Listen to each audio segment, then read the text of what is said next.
Oh man.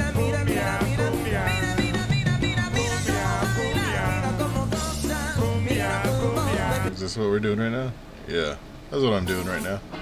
Howdy. Alright, I'm just gonna skip like towards the end of the song. This is like an extended version of the song.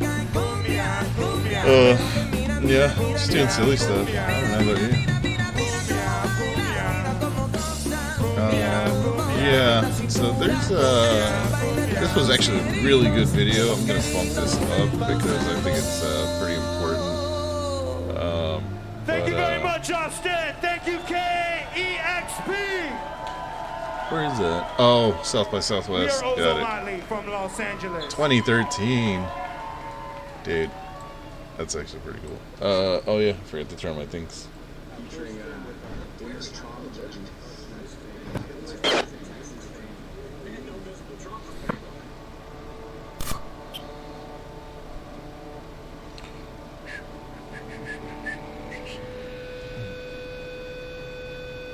Oh man, hold on. Go back one.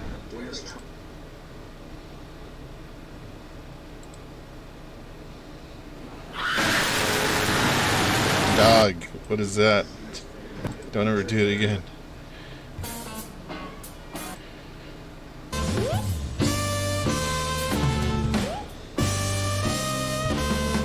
Did that get posted? Oh, it did get posted. Alright, cool.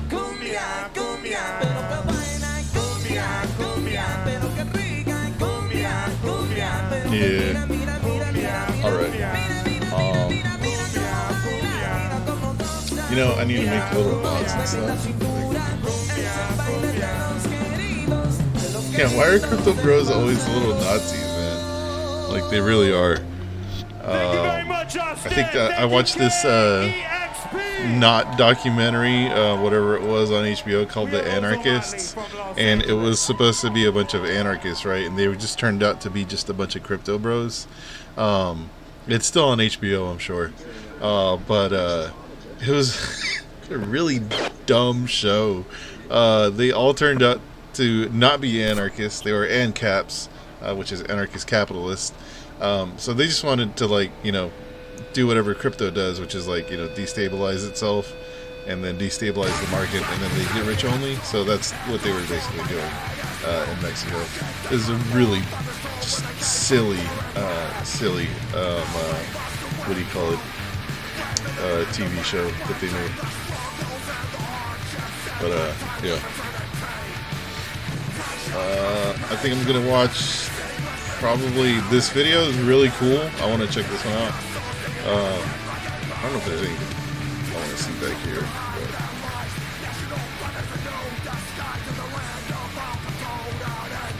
yeah, these crypto bros are weird.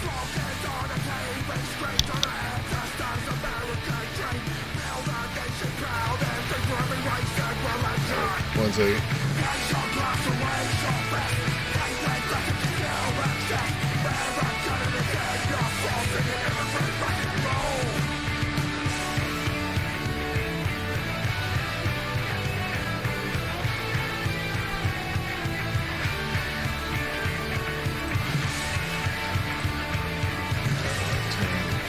Camera back on. I shaved my head. Yeah, looking good.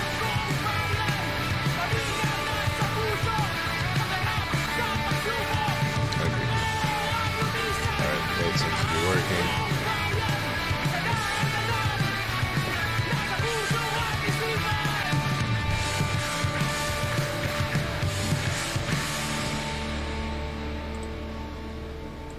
Liberty and justice. We're eating foods. I forgot about that part. I hate that they have that in there. That's really annoying. I get it. It's cool stuff, but yeah.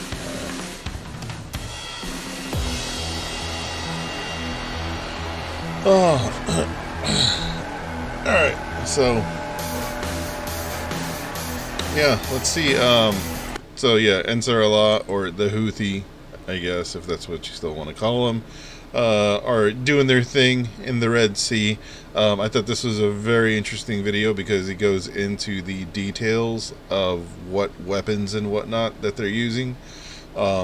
Because we keep hearing about how they're using ballistic missiles and drones, but you don't really have a solid idea of what that is or what that looks like. So this is a really good explainer. This is a small and dangerous passage in the Red Sea towards the Suez Canal. It's a crucial maritime route where ships from around the world traverse, providing the opportunity for the Houthis to launch attacks when they are within 80 kilometers of a target. Now let's explore the various modes of weaponry employed to target ships. One of the methods involves the use of Soviet-era anti-ship missiles, such as the P-15 or P-21. These missiles are launched with anti-ship warheads that operate by utilizing an air-filled cavity and a conical liner. Notably, the explosive is intentionally inverted, and this configuration is meticulously crafted to generate a high-velocity jet of heat. Additionally, there is the Iranian-made Shahid drone, which involves launching multiple UAV to overwhelm a warship's defense system. These piston-driven drones can loiter for some configuration warheads that, such as the P-15 or P-21. These missiles are launched with anti-ship warheads that operate by utilizing an air-filled cavity and a conical liner. Notably, the explosive is intentionally inverted, and this configuration is meticulously crafted to generate a high-velocity jet of heat. Additionally, there is the Iranian-made Shahid drone, which involves launching multiple UAV to overwhelm a warship's defense system. These piston-driven drones can loiter for some time and utilize anti-radiation seekers. They are designed to detect and hone in on an enemy radio emission source to strike its target.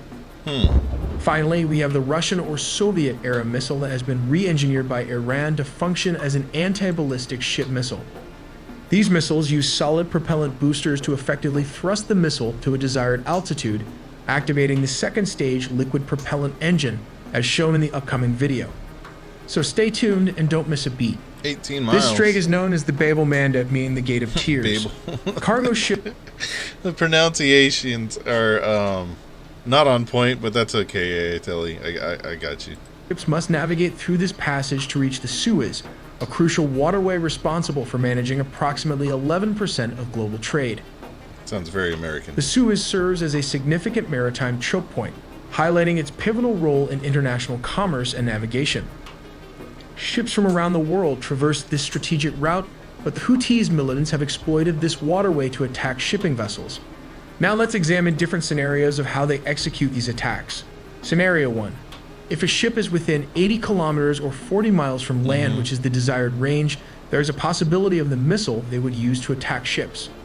A Soviet-era P-21 with solid booster and liquid fuel anti-ship missile, produced during the Cold War, is employed for the attacking mission. When launched, the first stage booster fires off for 2 to 3 seconds, after which the second stage takes off. It searches for a target using analog radar. When locked and ready, it can destroy a ship using a hollow-shaped charged warhead. This has the potential to either destroy or sink a cargo ship if it hits at the right angle. Wow. Scenario 2. This involves the use of a anti-ship. That seems like a very serious missile that they would be using if it can sink it in one hit. I would imagine it's kind of slow. I don't think he said how fast it goes, missile, right? Produced during the Cold War, is employed for the attacking mission. When launched, the first stage booster fires off for 2 to 3 seconds, after which the second stage takes off. It searches for a target using analog radar. When locked and ready, it can destroy a ship using a hollow-shaped charged warhead. This has the potential to either destroy or sink a cargo ship if it hits at the right angle. Hold on. I need to do something. Probably over here. Where's Twitch? There's my Twitch. Settings, channel, brand.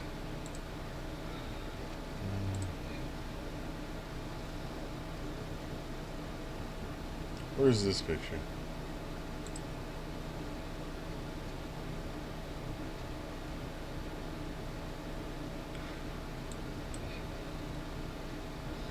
Trying to look for a photo here of something, of me basically. Yeah, maybe I should stick to not doing things while I'm live, I guess.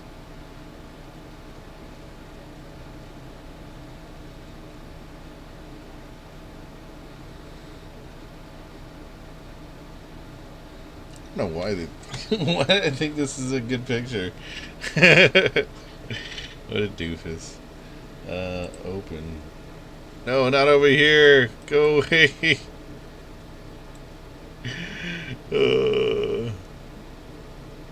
Okay, there we go. Ah, it's still me. Oh wait, that's the wrong one. What's going on? Why does this have this? Oh my god.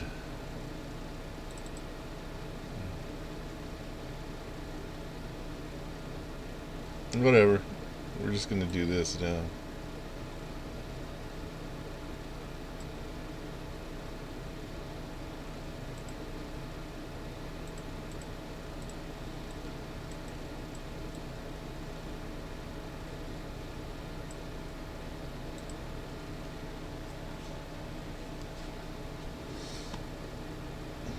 How does that look on here?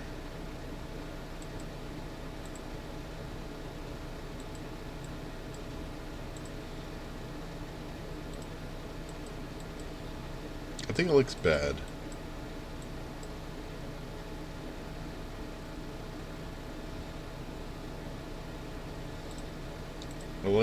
I'm trying to update my PFP over here.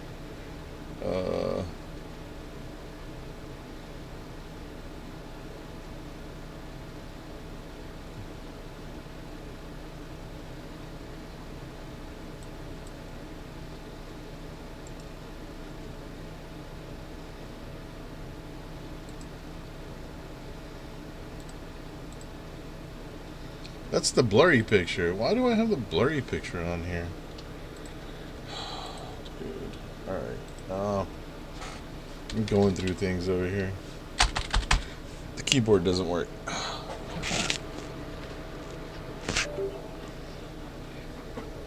Alright, back here. AI telly.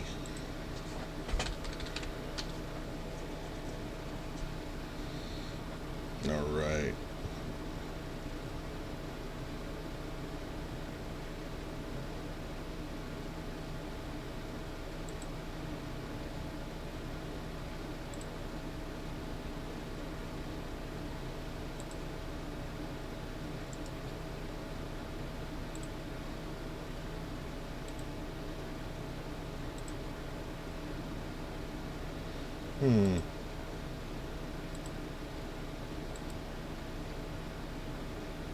I think I like that one better. Alright, we're going to download that. We're going to save that. We're going to upload a photo here. Open that. We're going to zoom.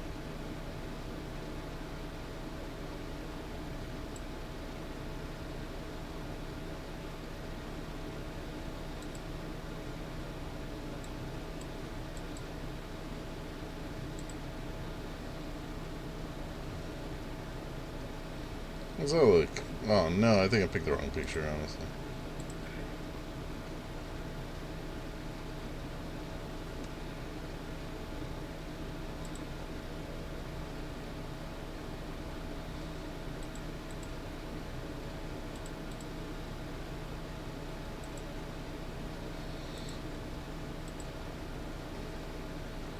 I don't know what I'm doing right now.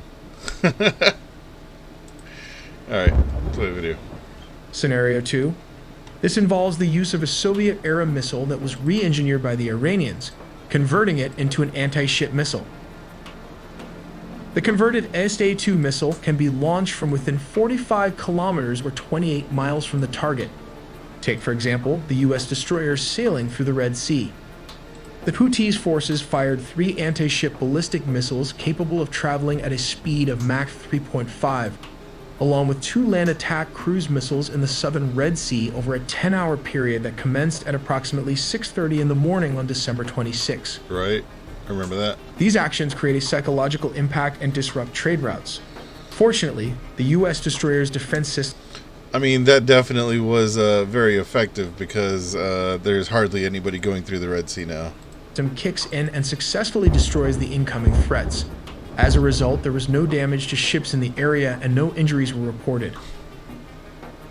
Scenario 3. There was a pretty good coverage of that from What's Going On with Shipping, that YouTube channel, where he said that he got several reports from people that basically said it was like a war zone. They didn't know if they were gonna like live or die, and that's probably not a good situation to put workers in.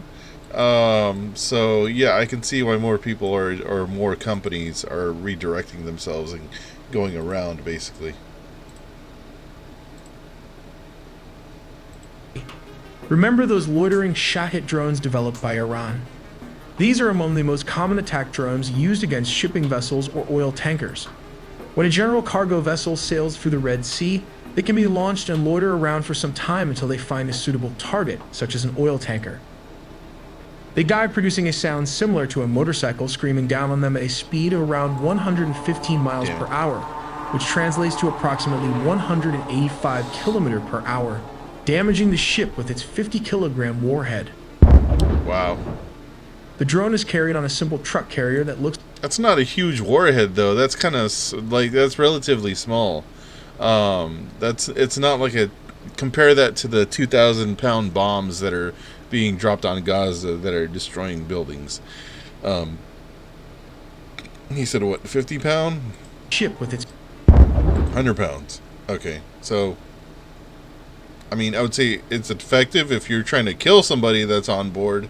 But as far as sinking the ship, you're really just kind of annoying it. The drone is carried on a simple truck carrier that looks like it is carrying cargo. However, inside this cover are swarm drones. Each launcher in a standard truck container carries 5 Shahed. At the press of a button, the drone is launched with rocket-assisted takeoff. This rocket-assisted takeoff is ejected just like this. This was installed to reduce weight and increase efficiency, allowing the piston engine to take over. Hence, the motorcycle sound.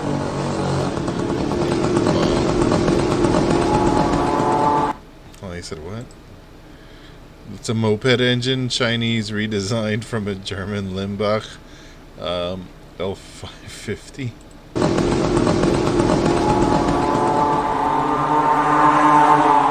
These are low-budget loiter munitions that cost around $20,000 to $30,000. They are launched in swarms as they usually use inertial guidance and radio to track its target. Scenario 4. For bigger ships or warships like the aircraft carriers or the U.S. destroyer Berkeley class, this is how they would have attacked. The first stage involves launching multiple drones to overwhelm the warship's defense system. In the second stage, a couple of Soviet-era anti-ship missiles like the P-15 or P-21 are launched. These missiles travel at a speed of max 0.95 and can pack a punch when hit. The third stage... Okay, hold on. What MPH is 0.95 Mach? 728 miles an hour. Okay, that's pretty fast. Stage involves launching converted surface-to-air missiles into an anti-ship missile. These flies at a speed of around Mach 3.5, capable of seriously damaging a warship. Yeah, I don't know how you're going to stop that. Let's examine its various components and their functions. Positioned at the forefront is the DS antenna device, a straightforward analog design equipped with a homing conical scanning radar sensor. Sitting just behind the antenna is the warhead, boasting a weight of approximately 1,000 pounds, equivalent to 454 kilograms. This warhead takes the form of a hollow-shaped charge. Let's take a look inside the warhead. There exists an air-filled cavity and a conical liner. Notably, the explosive is intentionally inverted, and this configuration is meticulously crafted to generate a high-velocity jet of heat. The primary purpose of this formidable jet is to pierce or obliterate armored steel ships. This design is to create a devastating impact, making it a potent weapon for naval warfare. Moving further to the back is the oxygen tank required for the liquid fuel propellant, positioned just behind it. But wait, that's not all. They even have a booster required just for the initial launch located outside the missile. This is how it works. At the top of the rocket is the ignition tube, initiating the combustion of a precise mixture of fuel and oxidizer in a motor case. The motor case acts as a robust pressure vessel containing the intense forces within the combustion chamber. The propellant-burning zone of the core of the rocket is where the reaction occurs. As the solid fuel and oxidizer react and burn within this zone, they generate extremely high-temperature combustion gases. The nozzle is designed to accelerate the flow of gases and direct them out of the rocket's rear end. But don't be fooled by this low-budget Soviet-era tech. They even have an analog software device and control unit. All these components work hand in hand with the radar unit in the front directing the steering gear that controls surfaces and fins towards the designated target. They utilize a surface-to-air missile repurposed to target ships and designated as the Mohit missile. Remarkably, this missile is a Soviet creation of the S-75 Dvina or SA-2 guideline. Dating back around 70 years, but it underwent a transformation through Iranian engineering to incorporate advanced missile guidance systems. Enough history lessons, let's take a look inside this bad boy. The launcher plays a crucial role in directing the missile toward its target, boasting a 360-degree turn radius for optimal precision. This is the size when compared to a person. As you can see, its dimension is pretty huge. Positioned at the forefront is the radio proximity transmit antenna and proximity fuse. Just behind these components lies the warhead. Noteworthy is the fact that this is a two-stage missile, necessitating the presence of an oxidizer tank and a second propellant tank. Moving towards the rear, we encounter the compressed air tank and, intriguingly, an autopilot module. Additionally, there's the turbopump gas generator propellant tank and the liquid propellant sustainer power plant. At the base, we find the boost power plant featuring a burn duration of 2 to 4 seconds. This boost effectively propels the missile to a desired altitude, activating the second stage liquid propellant engine. This combination enables the missile to achieve an impressive range of around 18 miles, equivalent to approximately 45 kilometers. We make original 4K 3D animation with this small team of animators. So please support us by subscribing and dropping in a comment for more exclusive engineering animations made just for you guys. I highly recommend AI Telly. They make these these videos. That's actually a lot more informative than probably what we've received from the news. I would say, at least.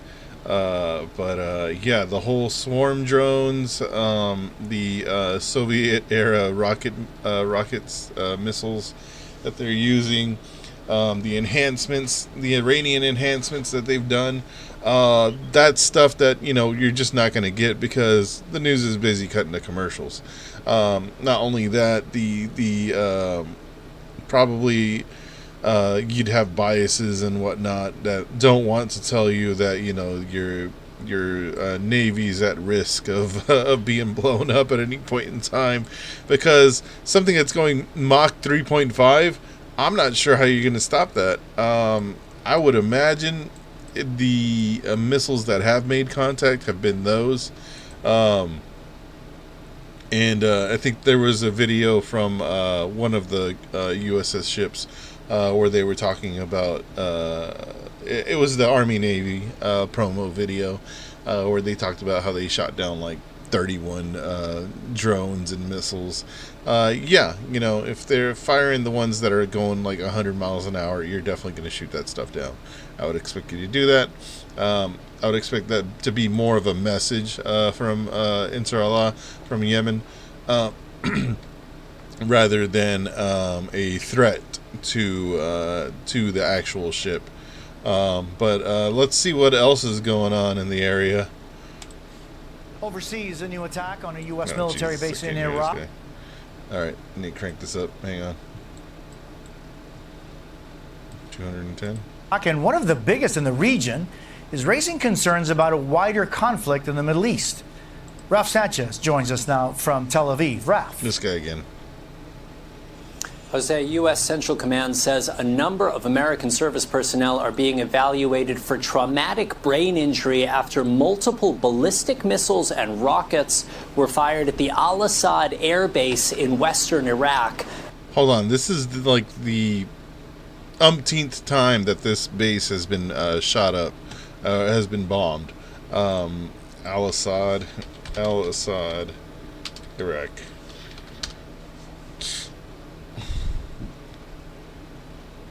Give me the Google Maps version. There it is. So in comparison to Jordan, Israel, wait, where'd it go? Come back. There it is. Let's see. Yeah, I can't imagine who's bombing you, man. Like, you kind of surrounded, other than these guys down here. But yeah, we know that there's pockets of resistance and a lot of conflict that's going on within Iraq itself. Yes, we invaded Iraq a long time ago, but the abruptiveness that we left in, and also the shambles that we caused by defunding their entire military and police force and basically leaving them with nothing, kind of resulted in what we're seeing today. I think we have nobody to blame but ourselves in this situation.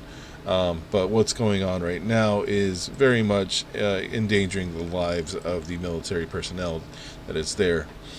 And some of those missiles were intercepted, but others did get through, and the military says it is still assessing the damage. The attack was carried out by an Iranian-backed militant group known as the Islamic Resistance, and it's the latest in a string of more than 140 attacks on U.S. bases across the Middle East since the start of the Gaza war. Not to be confused with ISIS. It's not the same group. Now, this same airbase was targeted by Iran 4 years ago in retaliation for the U.S. assassination of Iranian General Qasem Soleimani. Dog, why do we still have that base then? I mean, it seems like they keep bombing the crap out of it. Like, that seems to be the primary target, because I believe that base was also bombed maybe not even a month ago. Al-Assad missile attack. Yeah, there you go. That's 5 hours ago. That's 4 hours ago. Let's just click on news and let's see how far we can go back here. Okay, 12. Yeah, October 24th. Rocket attacks. Yeah, November 22nd. So this has been going on for quite some time. November 21st was the one that I recall. One of the more recent ones. Yeah, there's it seems to be a primary target. Jose. Thanks for watching. Stay You're updated. not Jose. Get out of here. Anyways, so yeah, that's. Well, I'll just. I think that's the more interesting coverage of what I've been doing recently. I think that what's happening there in that region with the Red Sea and what's happening in Iraq. Iraq sitting in between a lot of the major hot zones, I would say. It's escalating, and it's been escalating for quite some time. Yeah, there's been, the little hits of back and forth and whatnot. But it seems to be getting worse. They said that soldiers were injured today or recently. And Al-Assad just seems to be a primary target or something. And we must have a lot of soldiers there. I know there's a rotation that they do, and I know there was another story that was shown maybe last week or earlier this week where they were sending 1,500 troops over there. That sounded like a rotation to me, but I could be wrong. We could be beefing up. I don't know. We'll have to see what else happens, but it seems like a lot is going on there. Anyways, here's the nightly news. Ramp up their attacks. Nikki Haley. I would watch other news, but it seems like ABC's YouTube channel sucks. They don't post their nightly news stuff, and CBS's one's just kind of boring. I don't know.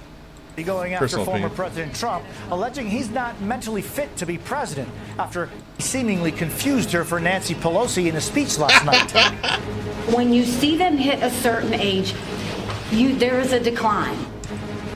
You are being ageist. Stop it. How he's now going after her Indian heritage. No, Deadly no! deep freeze Oh no! across America, almost every state dealing with brutal cold temperatures. This lighthouse frozen over. So when does the U.S. thaw out? U.S. forces under attack in Iraq from a large missile assault on a U.S. base there. Multiple service members evaluated for injuries. The Georgia DA who charged former President Trump accused of having an inappropriate relationship with a prosecutor on the case. What new... Okay, now they're dragging her to, like, what, why is that news? Who cares? evidence revealed? Have you never been to work? Have you never worked in an office? The heart-pounding caught-on-camera rescue. This man... I see your ageism and raise your racism. Yes, exactly. buried under an avalanche. I didn't think I was going to make it. How these But he made it. snowmobilers rushed to the rescue. This is NBC Nightly News God. with Jose Hello. Diaz-Balart. Good evening. In the race for the Republican nomination for president, one of the more puzzling aspects has been how Donald Trump's competitors have held their fire against him. Will that change today? Today, Nikki Haley unloaded, even going after his mental fitness for office. The stakes... So if you notice here, there's no talk about Ron DeSantis. I would say he's out of the race. I think he had a scheduled appearance on Meet the Press tomorrow morning, which I usually do watch. But it seems like he canceled that, and then he canceled another appearance on CNN. So I would say Ron's done. He's done. could not be higher. We are just 3 days away. And I think this is a better, like, Ron DeSantis is just like Trump light. Like, he's like Trump Jr. Like, he wants to be Trump, but as long as Trump exists, he can't be Trump. Like, you don't do a good job at being Trump if you're just like, you can't be Budweiser if you're Bud Light. Like, it's two different things, right? Away from the New Hampshire primary, and if the former president cleans up there, And yes, I will drink trashy beers. he may very well be unstoppable. And with Ron DeSantis only casually competing in the first-in-the-nation primary, Nikki Haley is making a real run at Trump in the polls there. Today, she saw an opening, trying to turn what could be described as a senior moment for Trump into a breakthrough moment for her. Dasha Burns reports from New Hampshire. This is not personal. With 3 days until New Hampshire, Nikki Haley now going after former President Trump's mental competence. When you see them hit a certain age, there is a decline. That's a fact. Ask any doctor. There is a decline. Her attacks come after these comments last night. You know, Nikki Haley, you know, did you know they destroyed all of the information, all of the evidence, everything? Where Trump seemed What? to repeatedly confuse her. It made me watch an ad. Oh, my bad. Hold on. Let me make sure that I turn that shit off, because I think I control that. Yeah, I'm pretty sure I control the ad stuff. Hold on. Let me go to Twitch. Monetization, ads. Why did that get turned on? All right. Ads are now off. There we go. My bad. I don't want you to miss anything. No, now they're on again. What the fuck? Ads off. See, this is like what I thought I did the first time.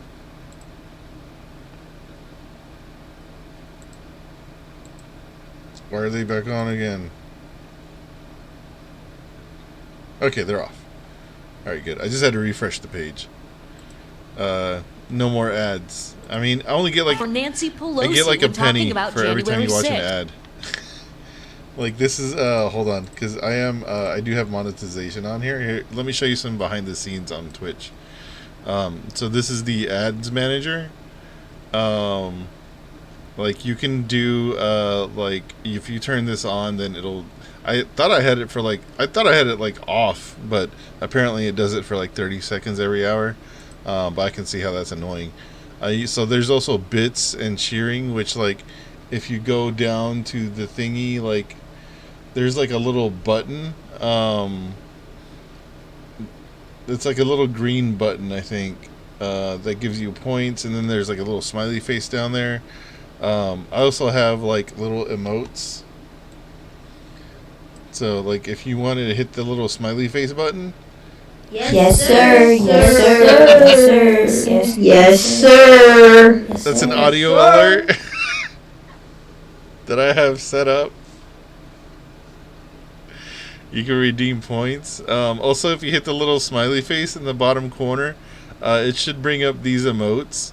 So, like, if you think something's funny, like, you do that, and then you, like, enter.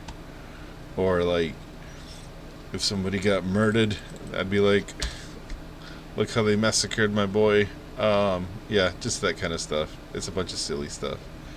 But yeah, there's also subscriptions and all that. Yeah, ad-free viewing if you're like subscribed. But yeah, that's a little insight into Twitch itself.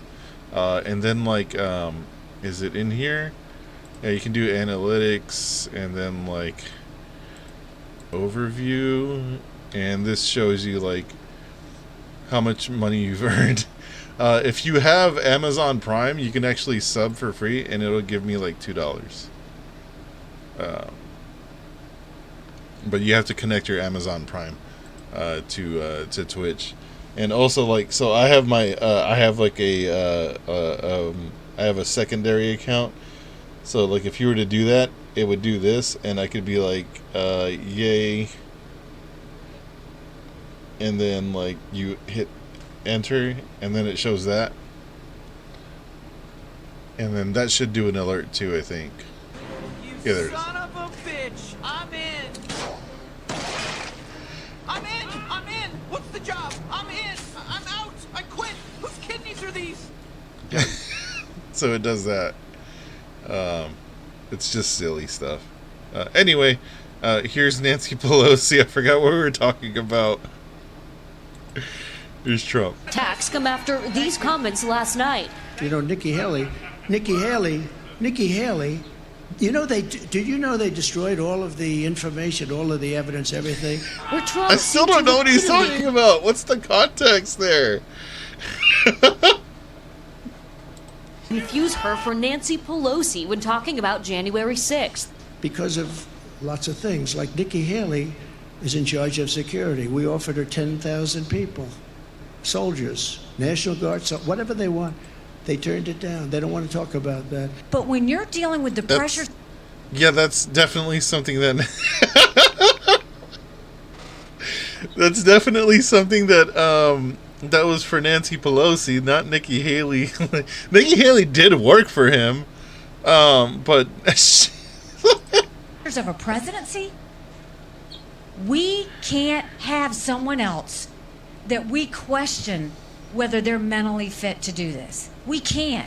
The former president, meanwhile, has been sharpening his attacks on his former UN ambassador. She is not presidential timber. What I have seen is through these temper tantrums, Donald Trump is telling Presidential timber? a whole lot of lies. With Florida Governor Ron DeSantis in South Carolina today, New Hampshire is shaping up to be a two-person race. The latest Boston... Yeah, and they should be going after him. That's the problem. That is, like, the absolute problem of why Trump is so far ahead of all of them. Is because none of them have been going after him this entire time. They just sat back and they're like, oh, well, you know, I guess Trump's going to run again. And then that's it, right? Like... You should have been doing this the whole time. Globe tracking poll has... But they're scared of him. I mean, they're scared because they're going to end up like this, like DePantis over here. Like, he's not going to do anything. 53%, Haley at 36%, and DeSantis in single digit. But then again, like, everybody just sucks up to him. Anyway, like, everybody wants to be part of MAGA because MAGA is so popular. Obviously, MAGA has, like, a 51% hold of the Republican Party, and DeSantis, like I said, DeSantis is just Trump light. Ramaswamy was just like Trump brown. That's it. Like that, like that's it. And like Haley, like has hidden her her ethnicity well enough to this point to where she can actually get ahead. Because I don't know if you saw that video or heard that clip where the guy was like, well, I don't want to vote for Ramaswamy because, you know, I don't like what happened with 9/11 and you know, those people, that still affects me in my heart. And it's like Ramaswamy's Indian, man. Like, these people, like the voters for the Republican Party, just have no idea what's going on. They probably just vote for, like, oh, pretty woman, yes, okay. But I will say that, you know, with 53%, it's like almost half of the Republican Party wants to vote for somebody else, anybody else. But there just hasn't been a unified candidate for that to be possible. Meanwhile, Trump is campaigning in the Granite State with top officials from the next primary race, South Carolina's Governor Henry McMaster and Senator Tim Scott. We need a president who understands the American people are sick and tired of... He's trying to do the preacher thing. We need... Like, come on, man. being sick and tired. We need... And Dasha joins us now from a Nikki Haley event in New Hampshire. Dasha, is there a path forward for either Haley or DeSantis if Trump wins big in New Hampshire? Bigly. Well, Jose, in my interviews with both of these candidates, they struggled to answer that question. DeSantis couldn't name a state that He's not voting for either Haley or Trump? Or that he's not voting for Biden or Trump? he could win, and Haley couldn't say that she could win her home state of South Carolina. Jose? Dasha? I think she has momentum in South Carolina. Now, what that means for anything that's going on is probably pointless. No Biden or Donald J. Trump, so he's going to vote for RFK, right? For the guy that's talking about having leaky brain and the Wi-Fi barrier in your brain and how it makes you have leaky brain. This is my favorite video. Burns in New Hampshire, thank you. Right now, a deadly deep freeze is sweeping across the country in nearly every state, and it's already led to dozens of deaths as temperatures dip far below normal. George Solis has the latest and how long it could last. Okay, I'm gonna let this play. I'll be right back. Dangerous and bone-chilling weather gripping much of the nation. This is what it looks like along Lake Michigan. The lighthouse in Grand Haven, frozen solid. Wind chills in the single digits. This week's brutal snow, ice, and wind responsible for more than 60 deaths across the country. And it's been a nightmare on the roads, too.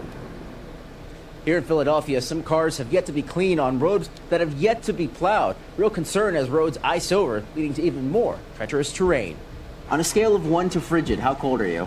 I'm close to frigid, honestly. We've got poles all up and down this route. The West getting pounded too. In Oregon, ice and wind down trees and cut power lines. Back in the Northeast, the Buffalo area buried in more than 3 feet of snow after 8 straight days of storms. Today, Bills fans once again digging out Highmark Stadium ahead of tomorrow's matchup against the Kansas City Chiefs. For free. We're willing to help whatever it takes for our team, you know. And part of the... I think they're doing it for free. And you know what? Communism. The South won't be spared either, with near record lows forecast tonight. Actually, that's exploitation of the worker to have them working for free. So, not communism. Capitalism. In places like Bryson City, North Carolina, Greenville, slavery, Mississippi, and Myrtle Beach. George Solis is in Philadelphia. George, when can we expect some relief from these frigid temperatures? Yeah, Jose, the hope is that snow piles like this one don't go any larger as these bitter temperatures and this cold weather is expected to move out of the Northeast by Monday. Jose? George Solis in Philadelphia, thank you. Overseas, a new attack on a U.S. military base in Iraq, and one of the biggest in the region. is raising concerns about a wider conflict in the Middle East. I think I just watched this Ralph video. Sanchez joins us now from Tel Aviv. I just watched this before turning on the nightly news. Jose, U.S. Central Command says a number of American service personnel are being evaluated for traumatic brain injury after multiple ballistic... They got leaky brain, too. ...missiles and rockets were fired at the Al-Assad air base in western Iraq. Some of those missiles... They really should put, like, fuck. What, about these guys getting bombed? Because this is not the first time that Al-Assad has been bombed, especially in the last few months, or since October 7th. Almost as soon as Israel started bombing Gaza, did the militants that are in this area, in this region in Iraq, start bombing Al-Assad and other bases that are in Syria. So it's been happening for a while. I think there was even a report there was one report that I read where a drone basically crashed into the base I don't remember the exact details, but they said that it was armed with a bomb, so it was a suicide drone, but the bomb didn't go off. If it did go off, it would have killed 30 people. Didn't go off, it only injured like 2 physically. So I don't know if that's a message that they're trying to send, or if that was a failed attempt to kill 20 soldiers. That was back in November, I believe. This one, it sounds like they're just launching missiles and they probably are doing like a missile barrage where it just overwhelms whatever systems we have in place, and we can't keep up, and some of them get through. Were intercepted, but others did get through, and the military says it is still assessing the damage. The attack was carried out by an Iranian-backed militant group known as the Islamic Resistance, and it's the latest in a string of more than 140 attacks on U.S. And I said that earlier when I was watching this video before. Islamic Resistance of Iraq, not to be confused with ISIS. Bases across the Middle East since the start. Which is the Islamic State of ISIS, and ISIS is the Islamic State of Syria and ISIS. That's why it's spelled that way. Part of the Gaza war. Now, this same airbase was targeted by Iran 4 years ago in retaliation for the U.S. assassination of Iranian General Qasem Soleimani. Jose? Yeah, we fucked up when we killed Soleimani. That was a huge issue. Ralph Sanchez in Tel Aviv, thank you. And that was also the Trump administration that did that. New UN report says women and children are the main victims of the Israel-Hamas war, with about 16,000 killed in Gaza. Tonight, our Josh Letterman. Hold on. What? This is a new UN report? In Tel Aviv, thank you.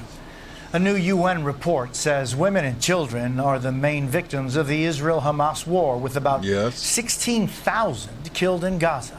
Okay, 16,000. I thought he was saying 16,000 children, but it's 16,000 women and children is what they're reporting. Yeah, that sounds fairly accurate to me. Tonight, our Josh Letterman has just one of their stories and a warning. Some of this report is hard to watch. It was a rare moment of hope in Gaza.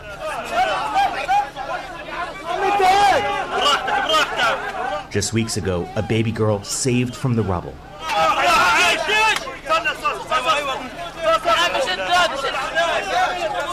Her name, Tala, less than a year old.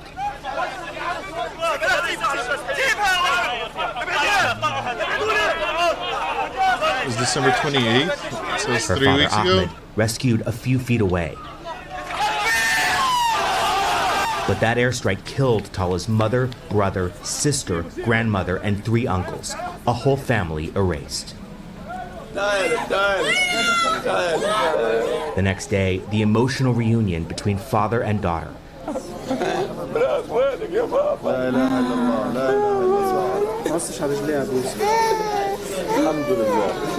All they had left was each other. Dude. But this week, tragedy once again. Baby Tala has died. What the fuck? Exactly how Tala died is unclear, but doctors say her injuries, broken legs, and deep burns were likely too much. This is the heartbreaking moment Ahmed laid his youngest child to rest. Baby Tala was just days away from her first birthday. This is her last photo. An innocent child, Ahmed. This story that they're playing 9 minutes almost. So if you think about when this was aired today, there was probably a bunch of commercial breaks. I'm sure they played probably this Iraq story beforehand. They should start with this. This is the kind of stuff that they should be starting with. Now, they bury these stories in their newscast purposely so that the sympathy that, if you're feeling sympathy right now, which this really is upsetting, so that you have tuned out by now, or you've gotten up and you're not watching TV anymore. This is purposely done. Ahmed says, what did she know about war? I don't want others to lose their children. As glad as I am to see this story on here, it's very devious the way that it's presented on mainstream media. Because war, he says, is destruction. Josh Letterman, NBC News. Back in this country, in Georgia, a top prosecutor who charged former President Trump is under fire over allegations of an improper relationship with another prosecutor who she put on the case. Stupid. Marisa Parra has the details. Fulton County's District Attorney Fonnie Willis, who's been leading the election interference case against former President Trump, now finding herself at the center of calls for an investigation amid questions of an alleged affair with Nathan Wade, one of the outside special prosecutors she hired for the case against Mr. Trump. Grown-ass adults. One of Trump's co-defendants, Michael Roman, has been calling for his case to be dismissed entirely, claiming without direct evidence Willis and Wade have been in a, quote, improper clandestine personal relationship and profiting significantly at the expense of taxpayers. New court filings from Wade's estranged wife in their divorce case include credit card statements that she alleges show Wade paid for flights and cruises to remote locations. Hey man, let them do what they're doing. You know, that I don't think that matters at all.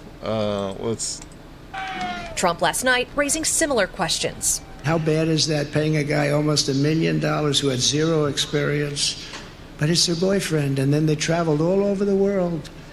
Norwegian Cruise Lines, oh, isn't that nice? I'd like to do that, I just don't have time.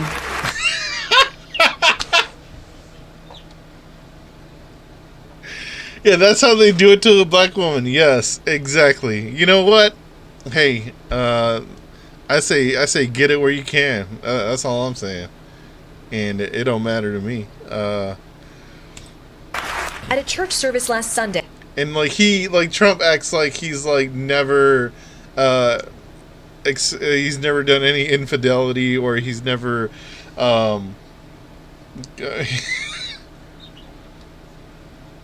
he's never been in that situation or anything like that. Willis suggesting race is behind growing controversy surrounding her and Wade.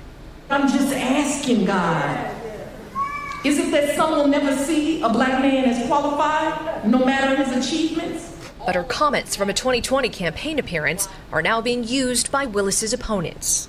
I certainly will not be choosing people to date that work under me. Let me just say that. Marisa Parra joins me now. Marisa, what happens next with these allegations? So first, Willis is trying to... Let me just say that. Certainly will not be choosing people to date that work under me. Let me just say that. She said date. They could still be under her, if you know what I mean. Marisa Parra joins me now. Marisa, what happens next with these allegations? So first, Willis is trying to fight a subpoena for her to testify in Wade's divorce allegations and proceedings. That is happening on Monday. Then separately, there is a different hearing, this with the same judge in the election interference case over these improper allegations. That, Jose, is happening in mid-February. Marisa Parra, thank you. We're back with heart-pounding new video of a man rescued after he was buried by an avalanche, and tonight he is speaking out to our Dana Griffin. What's this guy? Tonight, Looks like- we're getting this is our Jack first Nicklaus? look at the shocking moments just after an avalanche buried a man in Utah last week. They always end with like a feel-good Turn story. your beacons off. Go to search. You can hear the screams after the wall of snow barreled down Utah's American Fork Canyon. You know what they should have? Underneath it all, What happened to 60-year-old like the big Bob St. Tillotson, Bernards that they who used was to have with riding like the his thing of liquor snowmobile. on them? One I Like in know the of, I'm not cartoons? sure. I don't know. Was that real? Within Or minutes, was that just the another group of cartoons that I was watching snowmobilers as a kid? raced to the rescue. Oh my God. Using avalanche beacons, pinpointing Bob's exact location. Get the snow out of the way. Get him so he can breathe. Get him so he can breathe. You can see Imagine them if they using their poke you with a fingers shovel. and shovels to clear snow from Bob's helmet. Dude, he was in there. Dustin Sweeten was there, trying frantically to get the man out. The snow was packed around his mouth, his nose, everything. He had no room in there to breathe at all. He was kind of a purple color, and he was not responsive. He estimates the man had been buried for 10 I always minutes, get Jack longer than Nicklaus and most Jack Nicholson survived. confused. It's at Which that one's the moment actor? Dustin realizes he's rescuing his own Which friend. one's the golfer? Is he dead? Bob and I have known each other for 35 years. All of a sudden, his family flashed through my mind, and I saw, okay. I have the same problem with like John I Mayer have to and get him out of here John, alive. And that he did. the other guy. Watch as they pull him from the snow. Minutes later, Bob was finally free. What emotions does that bring up for you? The musical, Had I the been two musical seconds artists. longer, I forgot his name. I think it would have been a whole different outcome. The lifelong friends believe their faith helped them that day and decided Not to John share the Mellencamp, GoPro the other video guy. Dustin's son unknowingly captured. An incredible story of survival. Those things do work. That, Thanks like, to a little, well-trained friend aluminum-looking who was at film the stuff. right place at the right time. I owe these guys my life. Dana Griffin, NBC News. I'm Jose Diaz-Balart. Thank you for the privilege of your time, and good night. Thanks for watching. Stay updated about. I think Lester should just let it go, because the whole like that hairline, dude, it's way back there. Just go bald, man. Bald is beautiful, you know. You just gotta do what you gotta do sometimes. Like this, I mean, this started going back, and I was like, you know what? You want to do a mohawk? I'll just do the mohawk. It's cool, man. So yeah, you know, the hairline. You gotta abide by the hairline. That's really what it is. If there was nothing here like that, then, you know, I'd do the same thing. Anyway, let's find out how dogs work. Do you know how dogs work?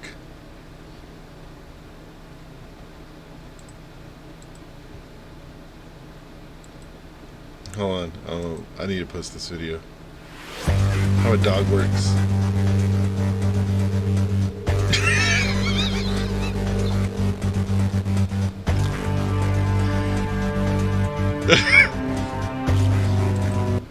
No, I don't know if this is how all dogs work. This looks like a Labrador, right? I'm gonna assume this is how Labradors work. Because I have like a Dachshund. Is it Dachshund or a Dachshund? But maybe she's like, you know, more of a sniper, like, you know, extended rifle kind of thing, right? Like 50 cal instead of the NATO rounds. Chihuahuas are the Derringer. You remember the Derringer? Yeah. Just 2 shots. That's it. Boom, boom. That's all you need, really.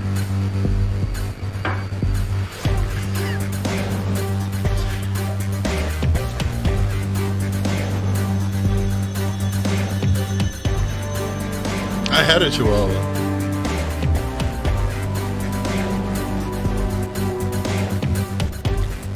Anti-missile system. Hold on. The anti-missile system is a good boy. Oh, it diverts the missiles. Okay, got it.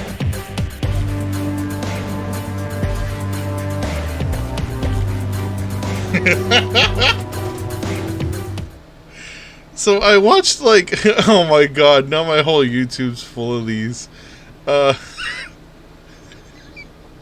I watched this video before. Let me go to my history. What was it? Hold on. Let me minimize this. What was roundabout? Was it a roundabout? Yeah. So I watched. No, not this one. There we go. I watched this video once, and now I'm getting all of these videos in my algorithm.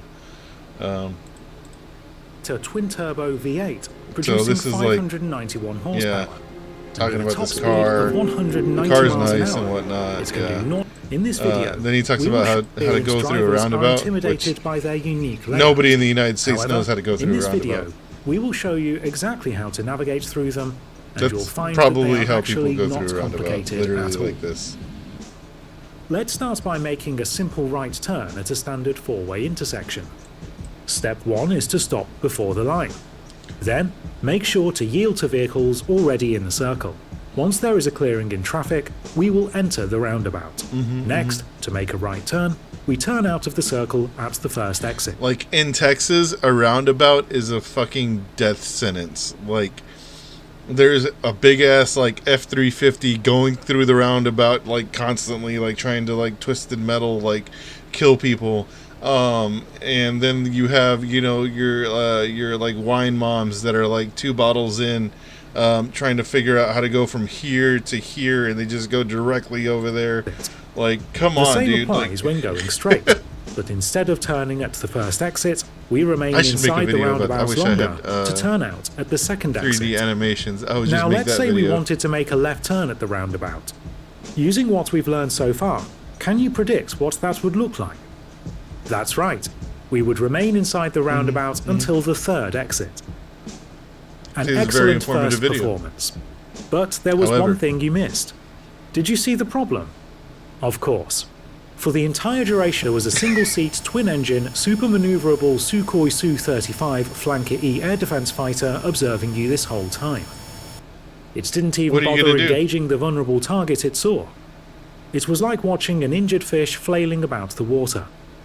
It didn't even consider you a threat because it was too busy laughing at your complete and utter incompetence. Petulant child, it thought to itself. The blithering idiot can't even drive in a circle. Humiliating. The roundabout But or don't the worry. jet? Which That's one? why we're here today. In this segment of the video, we will explain the various methods And with which honestly, we can eliminate such vulnerabilities. I would say in the future. jet should be on We have several on the options to do driver's ed this. course. One of these is to install anti-aircraft armament on the vehicle. For example, how do you we fight can the use jet? the You Dutch gotta have the Goalkeeper AA fully gun, automatic of course. close-in weapon system, or CIWS for short. It's equipped with a GAU-8A There were roundabouts 30mm in the hydraulic neighborhood 7-barrel that I went to Gatling gun. Sears. An I-band search radar so that's how capable old of I am. handling 18 I went to targets Sears, simultaneously. and that's where I got my driver's and license. a dual-band tracking radar for fire control. With this equipment mounted we didn't on have your an vehicle, AA gun you will be or a able to jet. effectively defend against conventional aircraft, highly maneuverable But missiles, yeah, we and went other surface through roundabouts. roundabouts. I thought it was going to be There are, difficult. It however, a wasn't. few drawbacks and practical limitations to I mounting a used to, CIWS system in, on a car. or next to the Sears was At were almost like a 4 bunch of meters yuppie tall, neighborhoods. the in Goalkeeper Houston. CIWS system is bound to cause... Here, I'll dox myself. Google Maps, Google Maps, Houston. So this is my old stomping grounds, pretty much. Beltway 8. Yeah, here we go. So there's Memorial City. This is Memorial City Mall. And it's like Houston at the Sears parking lot. Yeah. So here's Memorial City Mall. This is all Yuppieville. Like, all of this is super, like, rich. You got your Total Wine and your Randall's and your Barnes & Noble and your Taste of Texas. And if you see in here, there's Memorial City Mall. There's a bunch of houses. All of these are streets that go nowhere, except for Kings Ride. In Kings Ride, there is a little roundabout right here. Where's the little guy? Here he is.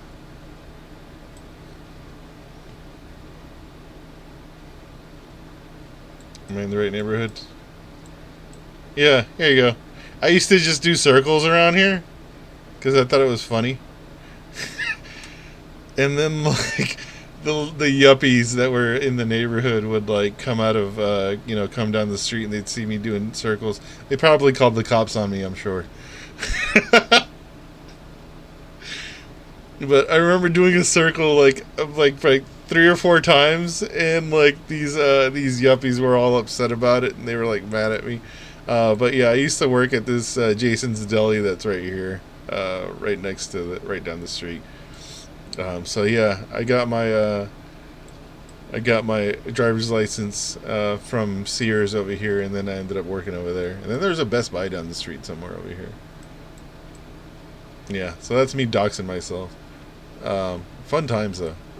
Yeah, so anyways, some spatial limitation problems. I would definitely love to have an AA gun, but driving it doesn't seem practical. And good luck trying to park it in your garage. Yes, it may cost a few million to repair the damage, but the cost on your dignity from blundering a multi-million euro weapons system because you can't drive a car properly is a bit more than that. So that doesn't work. We are thus left with one other option, which is to lease your own Eurofighter Typhoon twin-engine Canard Delta-wing multi-role fighter from the Österreichische Luftstreitkräfte and beat him at his own game. And is it like a rent-to-own lease also? Like, I just wanted to know. Anyway, this goes on about, dogfighting in the skies and whatnot. I thought this video... yeah, now I'm just watching silly shit. This is a short video, though. I need this for my yard, though. Tactical thermonuclear gnome.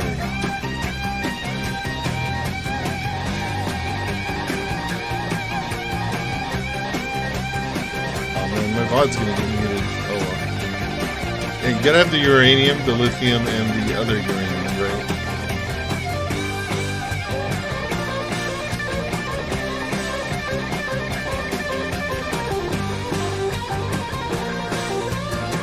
Like they're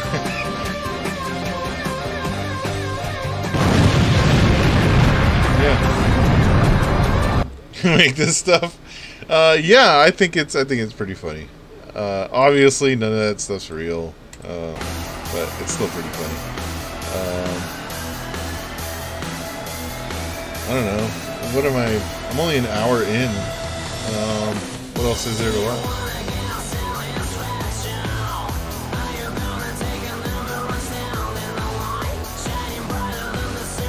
Yeah, I really liked doing 3D modeling kind of stuff.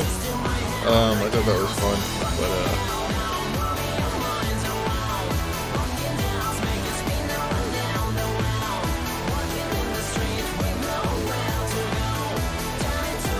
what's happening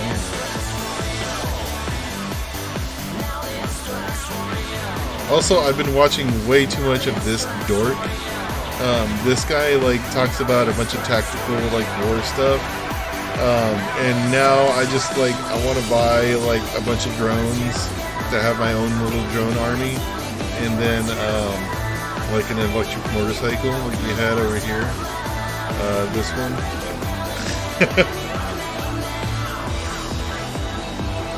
And then there was a AI Telly who was showing how to make Hamas rockets basically. I was like, oh, that's cool. I was like, damn, I could be my own militia, just by myself. I know, where did I click?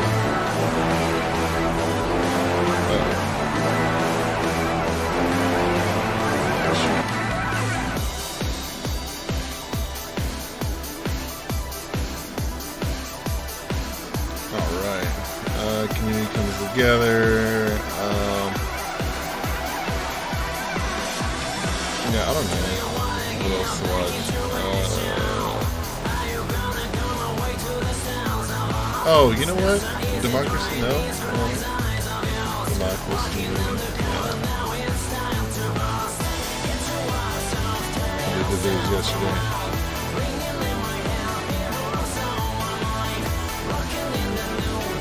Yeah, that was 1 day ago. Then they did their news for yesterday.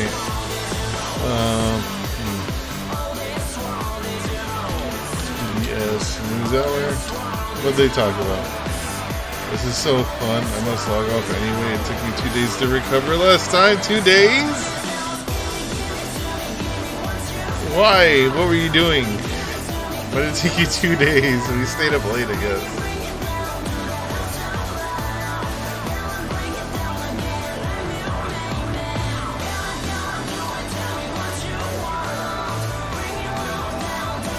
No, this is fun. I like it when like people chat.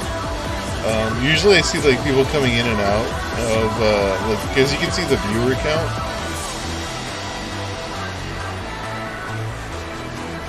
Oh my god, it was 2 a.m. Yeah, it was, I think. Oh no, there was hold on. I wanted to watch Hakeem. Yeah, there it is, that one. No, go back. This one. Okay. Through inflation, which is funnily enough the only metric that shows any growth for income potential of Americans, no matter how fictional. Addendum, almost all advanced Western... Okay, hold on. He's a little monotone. Hello. We've all seen this American-centric article before, I hope. The budget breakdown of a 25-year-old who makes $100,000 a year and is excellent with money. He's a little smug about it too in the picture, which takes away a little sympathy. As you can imagine, this is a horrible write-up blaming you for prices set by private entities and corporations to gouge more money out of you. Don't criticize the guy though. The person in question apparently tutors people for the MCAT, the Medical College Admissions Test, and other standardized testing, charging for his services and making decent income. Yes, I'll share. What's your schedule Saturday night plus? You're hold on, what are you going to share? My schedule, I get on here late just because I got a lot of stuff to do during the day. Yeah, tomorrow I don't work. I usually don't, like, as far as work goes, I'm Monday through Friday, just regular schedule. I like to get on here because I got everything done, and then I don't have anything else to do for the rest of the night. Usually I would be just playing video games and then maybe streaming that, but I think this is more fun. And also I like to watch a lot of YouTube every night. No, I think I'm trying to like get more sleep because I have been staying up late, because not only do I stay up late until like 1 a.m. sometimes, or 2 a.m. during the week, which is terrible for my work because I'm very tired. Yeah, I've been trying to get on earlier, and then I think I'm gonna do like Thursday, Friday, Saturday, and just stream those days, and like the rest of the time try and just like only maybe post videos on Threads, or like or post videos on my YouTubes, which I have been doing the whole YouTubes thing. So I made a channel. I don't know if you're following me on the YouTube, but I'm uploading my videos there too. So if you go on YouTube, you can just search for me there. So it's Johnny Soda, the carbonated life form that is me. I'm going to try and post all of my video, or all of the VODs, which is the video on demand. So Twitch will automatically record this entire episode, or this entire video, and then I can download it and put it on YouTube, and then you could watch it there if you wanted to. But yeah, there was a couple of subjects that I want to like make specific YouTube videos about. Like there's a guy like in Houston that's Mattress Mac, who is a prominent millionaire for the city. He's very well known. I talked about him a couple of days ago, I think earlier this week, and I was looking into him. I found out that like in his furniture store, he has like a school that he set up. He gives out free lunches. Basically, you know, like communism at home. We have communism at home kind of stuff. But he's a Tea Party Republican. And then, like, not only that, he is now an election denier. He's basically full-on MAGA. And he was trying to overthrow, like, the election for the Harris County judge, which Harris County envelops the entire municipality of Houston. And it's a big deal because that's a huge position. So I feel like I have enough information on him to make just like a specific YouTube video, just like you see these guys making these video essays. And I think that would be pretty cool. Because that guy sucks, and somebody has to say something about him. The only videos that I've seen about that guy is that, oh, he's a gambler, and he like made $70 million from gambling on the Astros, and it's like that sucks. Like that nobody like that should be praised. I don't agree with that stuff. But yeah, I don't know. Good for him. He's honest though, it's only stating, 11 o'clock. I'm playing life on easy mode. I'm a single guy with no dependents and I make a pretty solid income. This is true. He went to Princeton, where tuition for this year is over $86,000. Unsurprisingly, having the means to attend such institutions increases the chances of you getting into and actually attending them. And likewise, attending university increases the likelihood of much higher net lifetime earnings. Interestingly, despite the ideology, even in the article it stated that this guy doesn't actually make $100,000, but close to. I make about $100,000 a year. About $100,000. Median income in the U.S. is around $30,000, and has been for the past 10 years, possibly longer. I saw somebody getting Unlike into an argument about median versus average income. Average income is obviously skewed because of the amount of millionaires and billionaires that we have in the United States. That is going to skew it upwards. The median income being $30,000, I think, is a lot more believable. And the owners of capital, which have seen several trillion transferred to them over the past few years in wealth transfers, wage theft, and all the other lovely ways the capitalist system sticks it to you. The average household income, so not one earner, is $105,000 roughly. What does this mean? That this guy is doing very, very well by American standards. Hence why the budgeting bit is ridiculous. If you're making roughly double what an average person makes, you shouldn't be needing to budget all that much, and the vast majority of Americans won't get anywhere near this amount, aside from through inflation, which is funnily enough the only metric that shows any growth for income potential of Americans, no matter how fictional. Addendum. Almost all advanced Western economies have similar issues, so take this just as an example of the wealthiest one. Hold on. Something about this map. What's this place? What country is that? I gotta look it up. I get too curious about these things.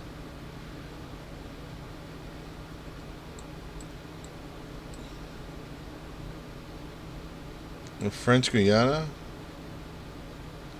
Is that what that is? Yeah. What's going on there?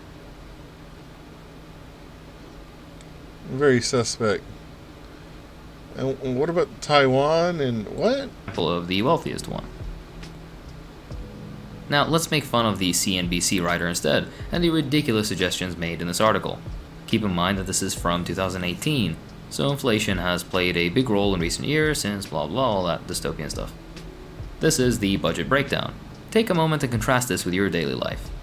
There's no student loan debt repayment on here, no credit card debt, no car payments, no medications. Interesting to reflect on why these are missing. Apparently, rent in Cambridge, Massachusetts of all places, is only $825 per month. Now, when I look up rent in Cambridge, Massachusetts, I see anything between $2,500 and $6,000 per month for rent. They wouldn't be doing anything cheeky in this article now, would they? They wouldn't try to bamboozle us with some nonsense, no. The cheapest apartment with a listed price I found was $1,300, and I'm pretty sure it's a shared living space, so what's going on exactly? Private Clay room lives in a shared home? house with 4 roommates and 1 dog. Although he says he could technically afford a studio apartment, which goes for roughly $1,400 to $2,000 a month in Cambridge, he prefers to save and invest the extra cash instead. I like my rent to be at a number where it doesn't actually matter to me each month, he says. Yes, you make double the national income for an average person, at a far younger age too, mind you, and you still need to share your space with 4 strangers and an animal. Already you know that this is a nonsense article. Average rent in the US, according to Forbes, is $1,300, nearly double what this guy is paying. And Massachusetts is the 5th most expensive state in the US, with $1,800 at the average. Over most of the US, and particularly in all the places with the jobs, rents are increasing still, and full-time minimum wage can't afford rent anywhere in the US. This is selling you a lie. Groceries, $400. Clee eats the majority— what kind of a name is Clee, by the way? Clee eats the majority of his meals at home and typically buys his groceries from Trader Joe's, a chain known for its reasonable prices. I'm not American, so I can't comment on if this is true or not, though consumer reporting seems to indicate as much. But according to various sources, average grocery prices per month for a household, not an individual, are between $400 to $1,000 per month, depending on family size. Safe to say there's something off about this figure too, but I lack the lived experience of an American to comment, so do please let me know in the comments. Back to the video in just a second. Let's hear from today's sponsor, Atlas VPN. For a lot of research that I do for my videos, I end up hitting dining out, $250. Clee does splurge on a few meals out each month, mostly with his girlfriend. Depending on where they go, it can cost anywhere from $20 to $80 per meal. He was single before, now a girlfriend has magically entered the picture. Good for him. Regardless, the average American spends $166 monthly per person on dining out. State averages are likewise around that same level, with around $160 or so per month, with a few exceptions such as Alaska and California, meaning he spends more than the average American and more per bill as well. But I thought less avocado toast and takeout was the key to wealth. Oh. Regardless, this is a frequent shaming point for people which I never understood. The vast majority aren't going to 5-star restaurants, but ordering takeout after a long day at work. I work very long hours as a physician, and sometimes find the time to cook, mostly because I enjoy cooking. But I fully understand coming home in the middle of the night, completely spent and wanting something quick and easy. Likewise, food deserts are a thing. Transportation, $130. Clee pays $81.50 for a monthly Charlie card, which lets him use subway and bus lines around Boston. I live pretty close to where I work, so I take the T, he says. I'm sorry, this guy sounds like a douche. He also spends between $40 to $50 on Lyft rides each month. This is just blatant selective reporting. Half of Americans have zero access to public transport, let alone reliable public transport. I mean, like, living in Boston, like, Boston is definitely built out to the point where you can take a bus or a train or subway. Not like, for example, like anywhere in Texas where that is not possible. You take a bus, you're going to be sweating your ass off, first of all, because it's going to be 100 degrees outside. Secondly, getting anywhere near to the location that you want to get to, the bus is going to drop you off like probably a mile from where you want to be. And then you'll be standing in the heat, waiting for the next bus to come through, and that's just not going to happen. For such a car-centric society, you'd think they'd use a representative example, but of course they don't, because otherwise his bullshit budget would go out the window. The US has 32 subway lines. 32. China has over 230. The US is so car-dependent that it's even considered a national security issue. Have fun. Since most Americans need cars, let's calculate that cost. How's the average monthly cost of owning a car new is around... the article? Americans' dependence on cars is a national security issue. We didn't start the fire, blah, blah, blah. Good drivers check their blind spots. Roads become treacherous, and now the United States shifts from an era of global whatever. I mean, yeah, we have an automotive industrial complex that basically has the United States by the balls. Definitely. Cars, let's calculate that cost. I don't see how that's a national security issue. Probably have to read further into the article. The average monthly cost of owning a car new is around $1,000, and slightly more than $500 for a used car. That's only running it, gas, and insurance, usually. God forbid something were to happen to the car, then you can't get to work, school, or anywhere else conveniently, which would just comp. Well, lucky for you, if you have a brand new car, your insurance company will require you to have full coverage, which means that your car would get fixed completely. You'll be okay. Well, except for the time that you have to wait for the car, and then you have to wait for a loaner, if a loaner is available, and, you know, all that jazz that's involved. And then hopefully you don't get fired for not showing up to work, because you couldn't show up to work because you couldn't get a loaner because you got into an accident. Found your issues. This is all conveniently missing from his fantastic budget. I wonder why. Phone, $40.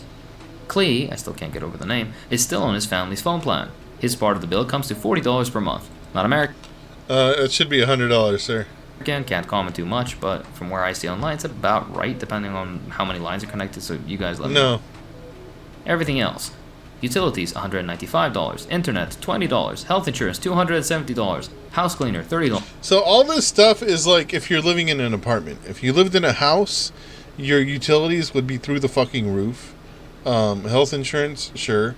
House cleaner, $30? For who? Yourself? Are you paying yourself to be your own house cleaner? Internet's $20? No, internet's like close to $100. People get ripped off all the time. There's no need. I used to sell internet. There's no need to have like the bajillion giga plan or whatever.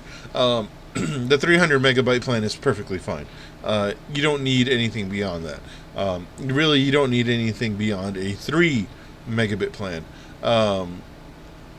You just don't. There's not anything that you're downloading unless you're torrenting and uploading and downloading movies and videos and stuff constantly. Netflix is going to handle that speed perfectly fine. YouTube is going to handle that speed perfectly fine. Twitch has issues anyway. You don't need like high megabit speeds that you're paying $100, $200 for. It's just completely unnecessary. I would love for it to be $20, but odds are that if you want just a regular lowest tier internet speed from a reliable internet company, then I would say you're probably going to pay $50-$70, something like that. His share of the total cost. Here's where it gets juicy, or just full of shit. It's unclear what is split across and what is only his to pay because they specify his share over only the house cleaner. Regardless, according to Forbes, the average American spends $430 in utilities per month, more than double what he pays. Likewise, utility prices are just one of those things that increase in price despite inflation, just because, well, not just because, but because private interests hold vital infrastructure in a chokehold and can... Exactly. The price per kilowatt per kilowatt hour has gone through the goddamn roof, man. Like you probably are paying like twice of what you should be paying. Because I remember kilowatt per hour being like 5 cents, and now it's like 14, 15, if not 20, depending on where you are. Can charge whatever they please. Even when he's splitting costs with 4 other people, the price remains ridiculous, going against the entire point of this bullshit article. For internet, that's more nonsense that's covered up by the fact that he's splitting the cost with 4 other people. The average cost monthly is between $60 and $80. About the $30 for cleaning. A house cleaner? You're 5 people living in one place. It shouldn't be difficult to keep a place clean if you all took care of your own little corner, but sure. May I remind you, this dude makes double the average person per year. It's insane to be living like this. They quote him saying, "I very rarely buy new clothes. I won't buy a car. I won't buy a bike." The new clothes thing I agree with, but this isn't a major expense for people with sense. The car and bike thing is myopic because you're not smart with money just because you have to live somewhere with some public transportation infrastructure, which many Americans lack, thanks to the nation carrying out unspeakable atrocities. Yeah, this dude should have like $1,000 car note for like a BMW, and then not only that, he should have the additional $1,000 of insuring it, the gas and all that stuff. Your government instead. Otherwise, you would be forced to have and maintain a car, have insurances to pay, gas, etc., etc. He saves or invests basically all the rest, apparently. The donations bit is some goodwill from his part, but is in the end a band-aid on a systemic problem not solved by charity. Plus, if he lived somewhere where he needed a car, well, all that money would have gone into maintaining the car instead.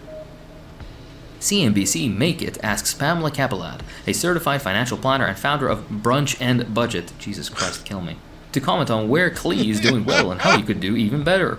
Overall, Kaplan thinks Klee is making smart choices, but there's always room for improvement. What more, you fucking ghoul? What else beyond being an adult sharing a room with 4 strangers and an animal, mind you, needs to be done for a guy making double the rest of the nation? What are poor people supposed to do? Poor by, like comparison, I mean. Apparently just investments, which is the only way to get ahead. The prerequisite for being wealthy under capitalism is to already be wealthy, as money begets money. If your parents are broke, your chances are pretty slim. Oh, what's this? Could it be a new challenger? Here's the budget breakdown of a 34-year-old who makes $150,000 and is excellent with money. $150,000 is impressive. It's more than triple what the average person makes, but in New York I'm doubtful how far that stretches.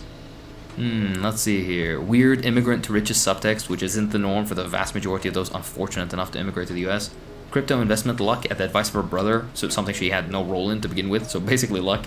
And some nonsense marketing agency delivering nothing of value to humanity besides increased consumption for makeup brands advertising on Instagram. How lovely. She helps out the homeless, though, which is good, but symptomatic treatment without political agitation and proper organizations is basically a pointless exercise in self-importance and making yourself feel good. If you truly cared, you try to remove the political causes of these people's houselessness, which, need I remind you, exists in a nation with over 15 million empty homes. Let's take a look at her budget.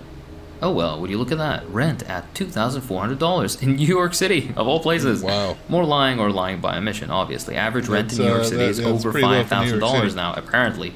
I don't know why people even live there. With ranges between $3,000 to $6,000 per month. The health insurance that she has is $400, which is by her own admission the cheapest insurance that's available to her.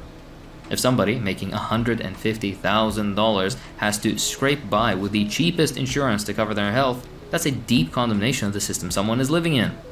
In the US, the average cost of an inpatient hospital admission for people with large employer coverage was $24,680, an insurance she doesn't even have, so most likely, if she required a few days over at the hospital with her garbage insurance plan, she'd pay considerably more. She's one car accident or operation away from bankrupting herself in the richest country on earth. Groceries, $200. Ilieva focuses on cooking as many meals as possible at home and spends between $80 and $100 in groceries every 2 weeks. I love to cook. I find that that's a great way to save money, she says. And even though she receives a number of free dinners from clients and brand partnerships, my goal is to eat at home at least breakfast every single day. This one weirded me out. Firstly, it's way too low, particularly in a city with fairly expensive staple goods to begin with. The number is just a little bit fishy. It's implied that she gets a few meals from clients, etc., but how often isn't said, so I'm imagining it's a regular thing, otherwise she would have mentioned. Finally, to eat at home at least breakfast every day. So she has at least one meal out daily? Unlike our buddy Clee earlier, they have no eating out budget here, so something is clearly being omitted. Transportation, again, is weirdly low for what she does. She has a Metro card, again, only 32 Metro systems in all the US, but spends $300 plus on cabs. One sentence clears it up. Because the majority of her transportation needs are for work, she's able to expense most of her costs. I wonder, are you able to expense your transportation needs to and from work? Highly doubtful. No. She gets a free gym membership through one of her brand partnerships, budgets between $10,000 and $15,000 of her savings for travel each year. The usual stuff, not common to the vast majority of Americans, obviously. Budgets between $10,000 and $15,000 of her savings for travel? What does our buddy Pamela Kaplan say, though? I'm sure you're very curious as to what thoughts she had. Apparently it's good that she always saves money. I mean, the $10,000 to $15,000 a year for travel says otherwise, but one thing our pal Kaplan is missing is the fact that 62% of Americans live paycheck to paycheck, making it next to impossible to save any meaningful amounts. Doesn't mean one shouldn't try, but still, the point stands. Another article along the same vein talks about student loan repayment, which is missing from the previous two, meaning possibly they never took loans and had someone pay their way for them. Already a huge boost compared to most, allowing you to, funnily enough, be smarter with your money. The number, $150 that is being paid as student loan repayment in this other article. The US average payment, on the other hand, $500. They consistently lowball, by huge margins, all the biggest or most difficult to reduce expenses in these reports. Yes, the CNBC Make It. CNBC Make It is one of the worst channels, and one of the it came up on my YouTube to follow them, and I absolutely found them to be the least reliable, most out of reach or out of touch channel that's on YouTube. Unsurprisingly, they're trying to paint an image that doesn't exist. Only one of these articles kinda makes sense, this one. This lady splits rent with her partner, paying $1,000 for a place costing $2,350. She spends $1,000 on food and groceries. Interesting that she isn't expensing these, despite food reviewing and writing being her literal job. Still, it's a little much and an area to scale down on. Not that it would make much difference in New York City. She has student loans, though she pays half the US average a month at only $250. She has zero health insurance, like 1 out of every 10 Americans. The rest don't have much better. Yeah. In conclusion, no, Americans aren't doing well. They're struggling under a financial burden of inflation on one hand, profit-seeking over even basic essentials on the other, as well as general economic stagnation, at least for the working class, who haven't seen real wages rise in half a century. Money has consistently gone to geopolitical military adventures in Iraq and Afghanistan, support Oh yeah, that's where we spend our money. for the settler colonial military occupation in Palestine, or bailing out the mega wealthy. These are features of developed capitalism that cannot be offset in any meaningful way, with the only proper solution being to go beyond. Maybe have a think about that. That's all for today. Maybe we if you enjoy will. what I do, then please consider supporting me on Patreon. It really does help. I'd like to thank my patrons, so thank you to Nitro Dubs, yeah. Kenny, Thomas Roberts, Nicholas, Owen Baker, T. Wood, Dr. Lemonman, Lumix, Charlie and Eric, Ultimate Turin, Daniel Ethel, The That's a Generic pretty Guy, good Santiago video about Pereira, budgeting, Rain, but, Alexander Corvus, David Fries, unrealistic. Confused Again, M, Mariana Mustasovic, CNBC, whatever it was that channel was. Yeah, CNBC Make It. Just bullshit, like pie in the sky kind of stuff. Like I said, I came across it and I was looking at it and I was like, this is just completely just like pro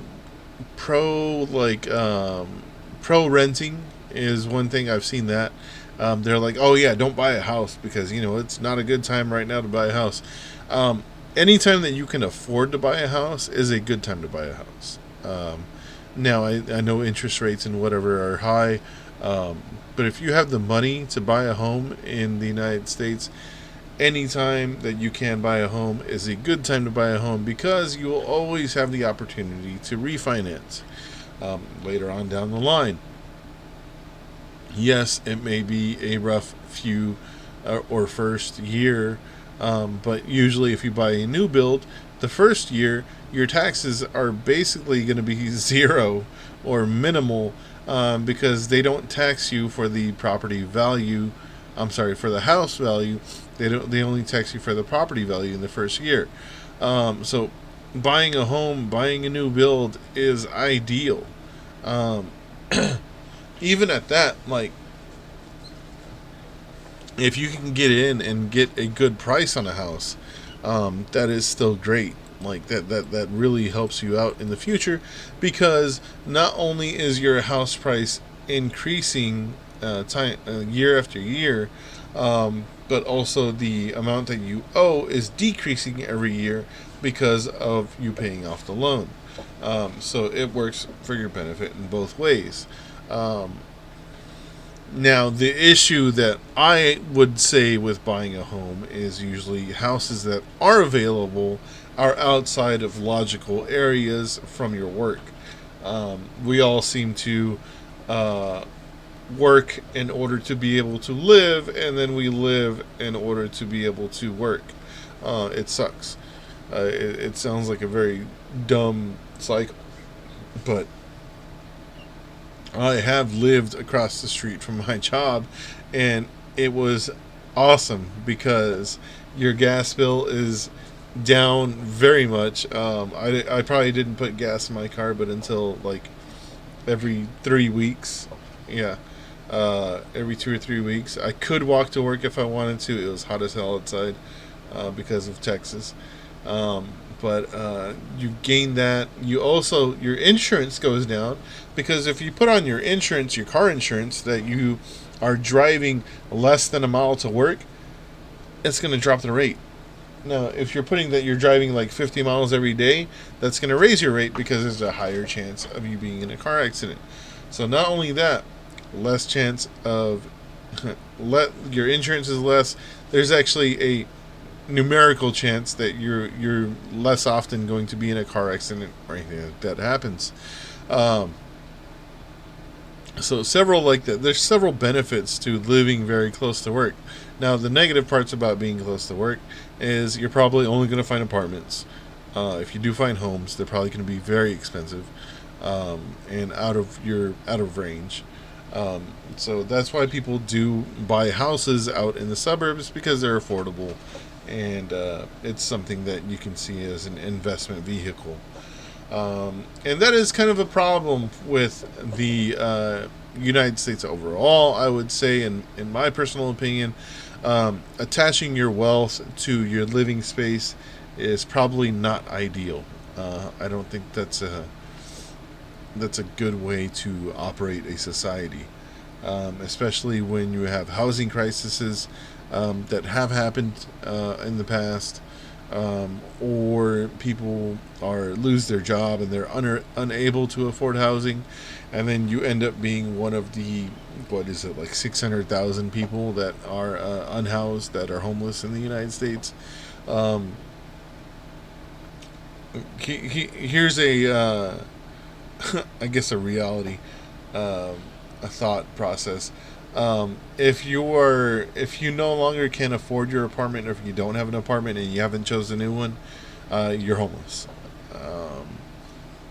If you have moved out of a house and you have not set up your next space, you're homeless. If you're staying with a relative and you don't have a living space that you're paying for on your own, and you don't have an established rule that you're living there, you're homeless. So it's very easy to become homeless in the United States. I think that's what a lot of people don't understand, and there's a lot of risk involved with the entire commodity of homeowning and housing in the U.S.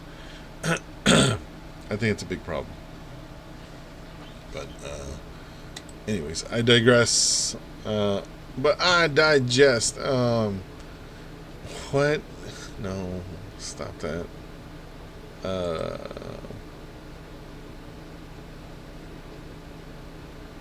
Oh yes, please. Okay, this is actually going to be good. You know who else has a good working relationship? Yes, this is absolutely. I'm glad I stumbled across this. This is absolutely necessary. Benjamin Netanyahu. Vladimir Putin has a very good working relationship with Benjamin Netanyahu. I'm actually happier that, for the sake of, the multipolar world order, that he is in power right now. So standing in this dude said the multipolar world order. Like, so New World Order is an anti-Semitic saying. So that's not only is he being a conspiracy theorist, he's also being very racist. Globalist is another term that is very anti-Semitic. If you hear those terms come out of anybody's mouth, I think that is a huge concern, and you should probably not be following them or supporting their YouTube or Twitch or Twitter, whatever they're on right now. Solidarity with Palestine on social media has never been more popular, nor has been responding to Israeli, pro-Israeli propaganda. And I'll be right back. I need to use the bathroom. Here, let's do Squirtle sex.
I'm back. But you didn't see that coming. Oh, yeah. Okay, so let's just start this over. These fascist Twitter accounts are pretending to support Palestine. Don't trust them. Yes. You know who else has a good working relationship with Benjamin Netanyahu? These nuts. Vladimir Putin has a very good working relationship with Benjamin Netanyahu. I'm actually happier that for the sake of, you know, the multipolar world order, that he is in power right now. So standing in solidarity with Palestine on social media has never been more popular, nor has been responding to like pro-Israeli propaganda. And in that, a lot of, you know, good voices have risen and become very popular on social media. People either exposing Israel's lies, people exposing the on-the-ground situation, people calling out Western leaders. I wouldn't necessarily class myself as someone who's become popular off the back of what's happening, but I'm also someone who's consistently called out the Israeli government, Zionism in my YouTube career. You know, just type in my name, type in Israel, you'll see all the videos I've done going back years. And for a lot of people at least, even if we have different politics, we're unified by a general sense of anti-imperialism, right? And especially when our tax dollars and tax pounds are funding it, we call it out, right? And for me personally, you know, I'm a communist, anti-imperialist, obviously an anti-capitalist, and through that lens you see the reality of the Palestinian situation in that they are basically a sacrificial lamb for capitalism. That's why most of the countries that are more pro-Palestinian, their governments are basically doing nothing, whether that be Egypt or a whole host of Gulf monarchies. They don't actually care. And also for people like me and people from an Irish background, you of course see the parallels with what the English did to us and what the Israelis are doing to the Palestinians, because it's very, very, very similar. Now, in that, there is also one element which always capitalizes on this, and that is straight up traditional fascists who don't like Jewish people. Now, you guys might be a bit confused because you see all the Western governments around the world, all the far-right parties around the world, and who do the far-right fascist parties in Europe support? They support Israel. Now, why do they support Israel? Because they hate Muslims the most, right? They love seeing a country like Israel brutalize Muslims because they hate them, and also a lot of them now are becoming more accepting of Jewish people and seeing Jewish people as white people, and it's more about the colour of skin for a lot of Europeans. And that's why a lot of fascists do support Israel, including a very famous British fascist, Tommy Robinson. He's massively pro-Israel because it's kind of like his dream, right? A hyper-militarised society brutalising Muslims in the name of like Western values, right? So that's why a lot of fascists support Israel. But more traditional fascists still hate Jewish people more than any other group. And in that, you're having a lot of social media creators incentivized by the profit motive of Elon Musk's Twitter, and also trying to infiltrate and weasel their way into pro-Palestinian movements by tweeting a lot of stuff you'd see on many other accounts. Exactly. This is exactly what's going on right now with Jackson Hinkle. He's gonna get to it, but it's a major issue of people following and reposting and retweeting and then like spreading not only like these bad actors, but like having other people that they're following follow these bad actors, and they are disingenuous bad actors. They do not fully support the whole Free Palestine movement. It is a major issue. This is a huge problem. I think we're falling. We're failing. We're failing here. Also mix it in with lots of anti-Semitism that has absolutely nothing to do. Exactly. There was a video that I saw earlier that had a ton of anti-Semitism. It was using slurs, and it's like it is being shared with the Free Palestine hashtag. Not okay. That's not acceptable. With Israel or Zionism, and it's really two things, right? A lot of these accounts are anti-Semitic, but they're also grifters trying to make money off this situation right now. So what I want to do for you is look at a couple of accounts and basically just show you shouldn't trust them, and they're basically fascist accounts. And I've seen some arguments saying that it doesn't really matter as long as they're anti-Israel. Yes, it very much does matter who you're promoting, because do you really want to allow fascists, who actually do hate you, by the way, most of you, they do hate Muslims, they do hate communists, they do hate leftists, they do hate liberals. They're not talking about that as much at the moment, but if they got into power in any way, you'd be just as much of a target, because the world these people want will literally see you put in a camp as well, right? So that's why you don't do that. So before we go any further, follow me on social media at The Tabernacle on Instagram, Twitter, all that good stuff, and support me on Patreon if you want access to the Discord server. Now, before we look at these various accounts, I have to explain to you how Twitter works and what the financial incentive for this stuff is. So on YouTube, you have a partner program, and you have to reach a certain amount of criteria to enter the partner program. So it's about subs, it's about views, it's about watch time. And once you're in the partner program, YouTube will pay you for the ads they run on your channel, and you'll get a certain payment per view based on a multitude of different factors. Twitter is a bit different, where if you sign up to Twitter Blue, that gives you a nice verified tick and actually boosts your comments in people's replies and just generally boosts it in the algorithm, then Elon says that you can make money. Now, a lot of people have shown that they haven't actually made much money off this, and it seems like there's no consistency, and it seems like Elon is directly choosing who gets paid a lot of money, and they're usually fascist accounts.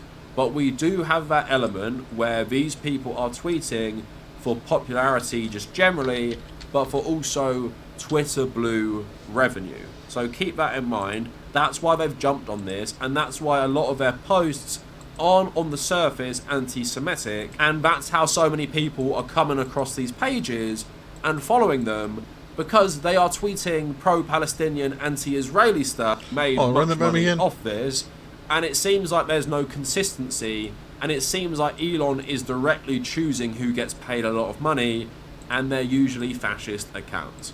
But we do have that element where these people are tweeting for popularity just generally, but for also Twitter Blue revenue. So keep that in mind. That's why they've jumped on this, and that's why a lot of their posts aren't on the surface anti-Semitic, and that's how so many people are coming across these pages and following them, because they are tweeting pro-Palestinian, anti-Israeli stuff. But as we're going to see, it's not... Hold on, dog. Hold on. What is this? No te pierdas nuestra promoción de un cuarto de pollo tan solo $9,99. Un pollo entero más gaseosa litro y medio tan solo 42 soles. ¿Y tú? ¿Cuándo me visitas en el Chino Grasa?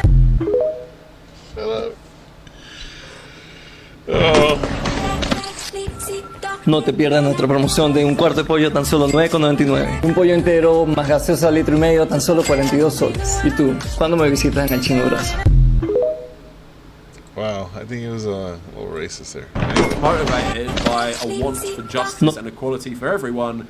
It's just that they don't like Jewish people, or in the case of some others, they're just like anti-Western grifters. And you know, I hate the West. I constantly say America is the #1 enemy of leftists everywhere. At the same time, you're not going to see me supporting Russia anytime soon. And that leads me into the first account I want to talk about. And that is Jackson Hinkle. Now, if you are left-wing and you've been following online leftist politics for a long time, you know this guy is basically a guy who started off as a pretty general left-wing YouTuber and then started becoming more far-right over time, talking about MAGA communism, and now he's just basically a fascist, right? And his politics are mostly motivated by anyone who opposes America is good. So it's very incoherent in that he supports Iran, he supports Russia, he supports North Korea. There's no ideological basis in terms of like anti-capitalism or anything like that, or anti-imperialism generally. Like, he massively does support the Russian invasion of Ukraine. And also in the past, because Netanyahu is kind of buddies with the Russians, he's also supported Netanyahu. You know who else has a good working relationship with Benjamin Netanyahu? Vladimir Putin has a very good working relationship with Benjamin Netanyahu. I'm actually happier that for the sake of, you know, the multipolar world order, that he is in power right now compared to the previous coalition in Israel. Xi Jinping of the Communist Party of China has a good working relationship with Benjamin Netanyahu. So yeah, this guy clearly doesn't care about Palestine, but if you go on his account right now, when he has 2.4 million followers, Everything he tweets right now is about Palestine, is about Israel, and a lot of it is stuff you would agree with if you are pro-Palestinian, because what he's probably doing is looking at various pro-Palestinian accounts, stealing their content, posting it on his own Twitter feed, and just hyper-focusing on what Israel are doing right now, which of course is absolutely fine.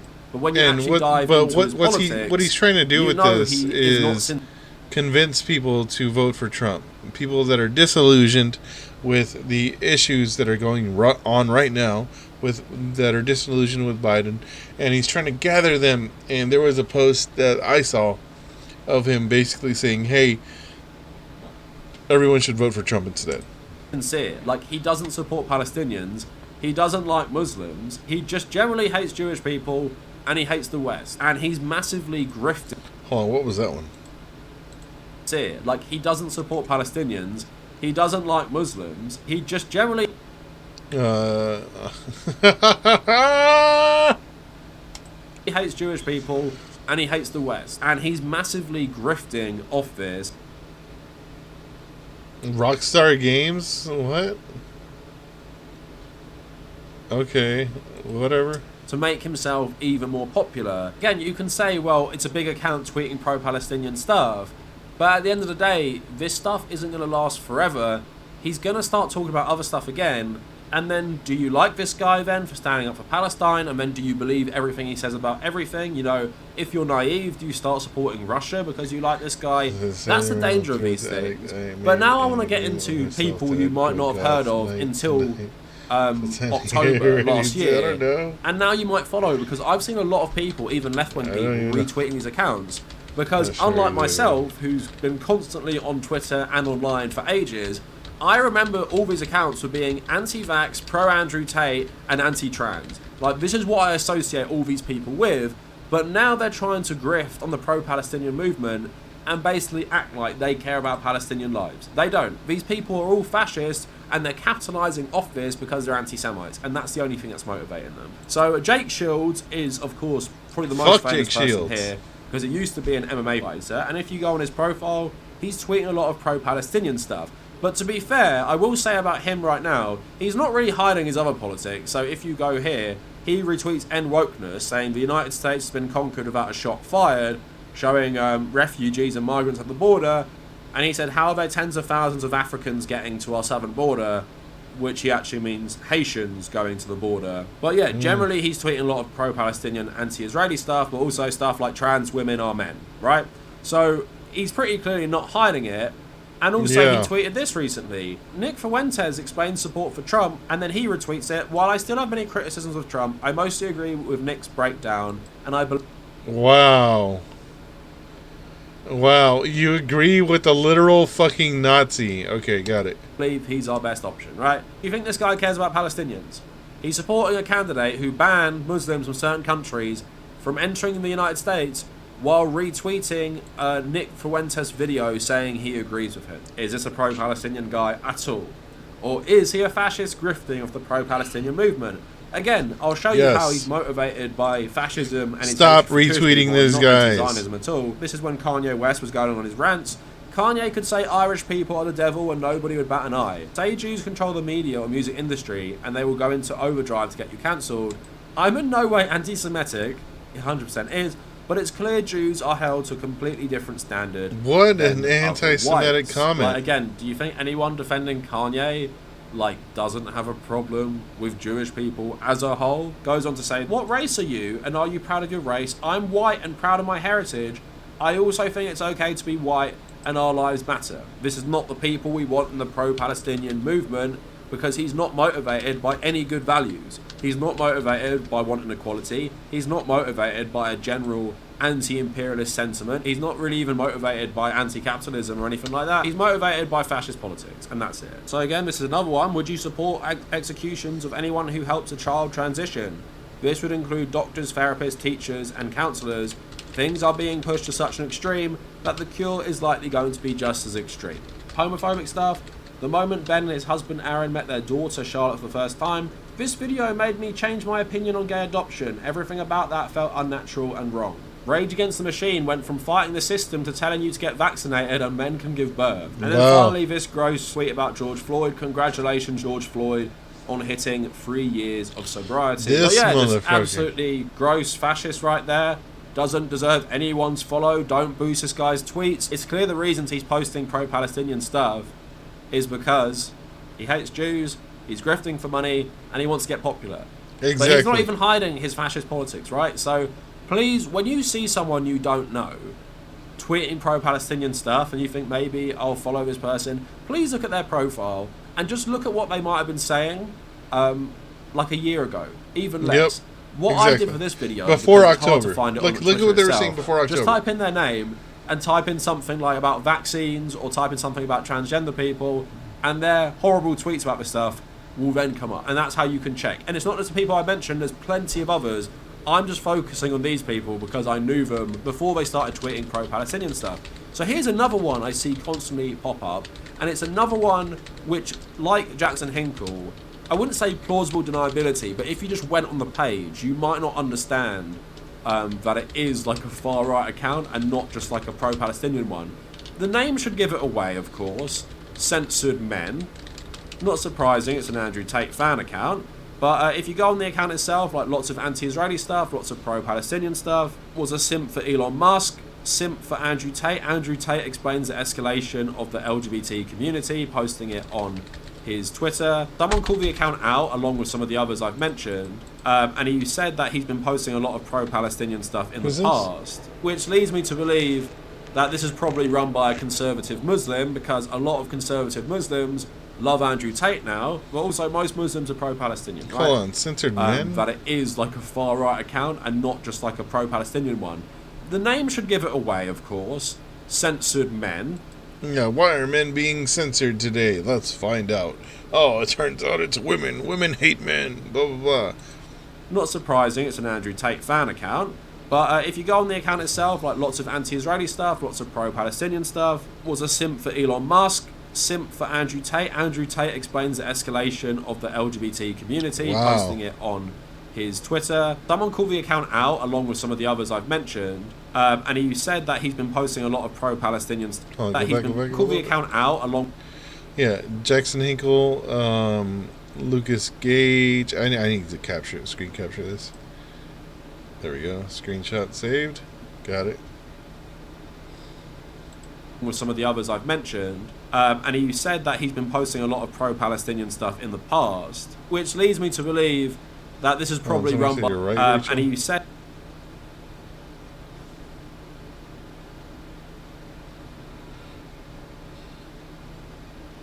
I apologize. Shut the fuck up.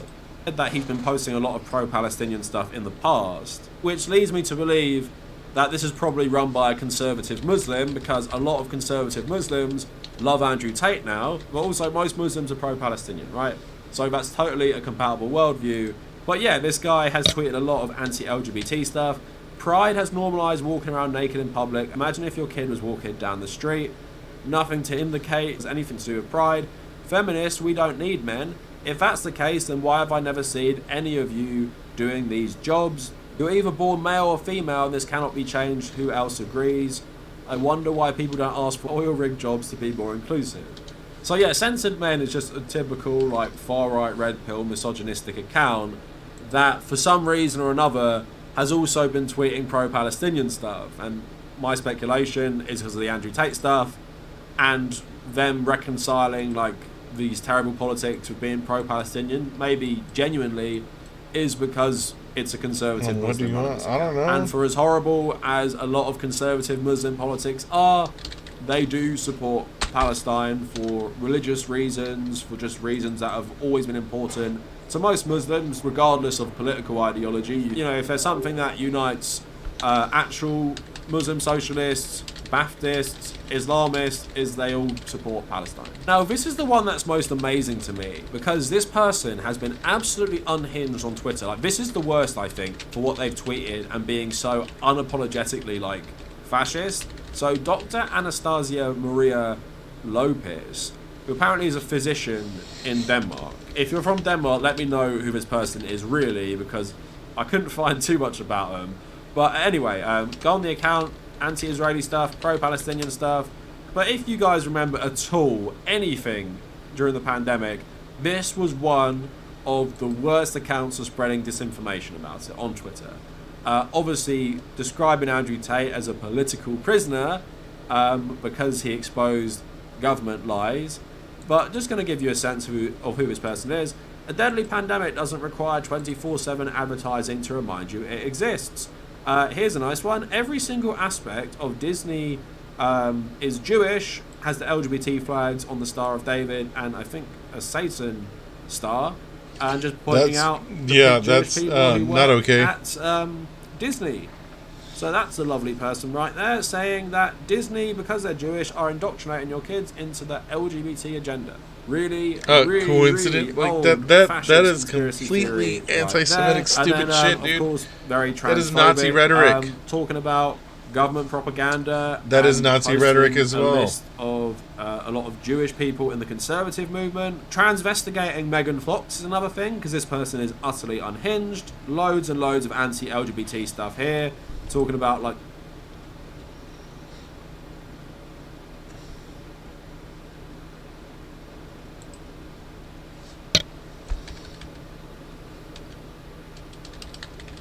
get that.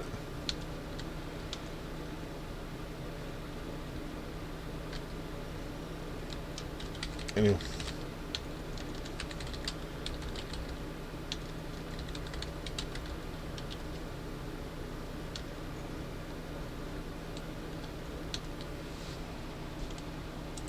like destroying LGBT rainbow flags, climate change denial as well, posting Israeli flags next to Jewish members of the Biden administration as well. And here's something that mixes everything together. Who is responsible for the COVID-19 vaccine goes for a bunch of people involved in the US government's policies towards medicine, and also people involved in the pharmaceutical industry, and outlines how they are Jewish. So according to Anastasia, the vaccine is also a Jewish plot to whatever she's been tweeting, probably everything, about sterilization, about targeting certain people.